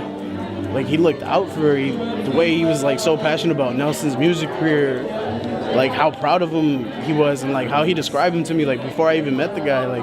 He described Nelson oh, he's the coolest kid I've ever met, rock star, things like that. His biggest mark at the end of the day will be his two kids, and his two kids will do great things because of their father. And that's, just want to say thank you for everything, taught me a lot. Uncle Flippy, I remember Madison, and she would always be elbows. She always loved that with the whole elbow thing, and you know exactly how to interact with her and everything. But being my uncle, I remember times, usually on Sundays, when we would go out and have fun and go eat and take Grammy and playing, with Milo and joking around, and the moment never got serious. And I will miss you, and Madison will miss you. We all love you. This is to you, Philip. I never got enough opportunity to meet you as well as I would like to have met you. But you're an amazing man, and what you have here and haven't left behind, because I believe that you are with us, is truly a remarkable family. I love Lauren and Nelson as my own brother and sister now, and I really wish I had more time to get to know you. And the short time that I did, it was just great getting to know you and meet you, and such a wonderful, loving man, and funny and always smiling. And I'm so excited to have been here and learned from all of your close friends and family what an incredible person you are, and hear about the wonderful things that you've done all over the world. You'll always also be a part in my heart and in my thoughts. And when I am present at Lauren and Adrian's wedding, you'll be there with me and with us. And I just think, in the future, all those special moments and occasions, I know that you won't be gone, because you'll be in my heart with me, sharing those experiences. And so I'm glad that I had the opportunity to meet you, because going forward in Lauren and my brother's life, you'll be there with me. And I'm just so grateful to have met your beautiful family. Your mom, Mildred, is adorable. I can never get enough of her. And your sister, Debbie, and your brother, Mark. Really, Philip, you have a beautiful family, and I'm so grateful to be a part of it and to know Lauren. And so thank you. Thank you very much. All right, Philip. Well, I know Philip because I'm his son-in-law. I had the pleasure of getting to know you these last few years, and been an amazing man. You've done amazing things. You have a wonderful family and a beautiful daughter, Philip. And I feel so blessed to be a part of something that you've created, something you've crafted so wonderfully. You've been an inspiration in all the things that you've ever done and that I've seen today. You've touched so many different lives. I was very impressed with all the kind words and beautiful things that people had to say. I guess, when I think about you, Philip, I think of your humor, very similar to everybody else. Funniest man I knew. You had me tongue-tied. I could barely speak around you. I'm a big man, and I was very intimidated by your quick wit, your humor, but you always kept me laughing. You always make me feel welcome, and I feel like a part of the family. I know I'm a part of the family now, and I appreciate it. I appreciate what you've built and what you've created. I love hanging out with your family, your mother, your daughter, and everybody else. I enjoy the time we had talking about basketball and all the other things that we could kind of connect on. I know I'm kind of a big jock, and two of the things that came into your life that were part of mine is you love basketball, and it's kind of hard to look at you and think you're much of a basketball player, but you love the game, you're well studied, and we could talk all day about all the different players and the teams and how things were moving. Another big part was your gem trade days, and me being a geologist, it kind of tied in. You knew all the right words. You knew about igneous rock and gems and sapphires, and being a geologist, this touched me a lot. So anyway, just want to say I love you. I miss you dearly, and I want to do my best to be the best man I can and pick up where you left off. Thank you.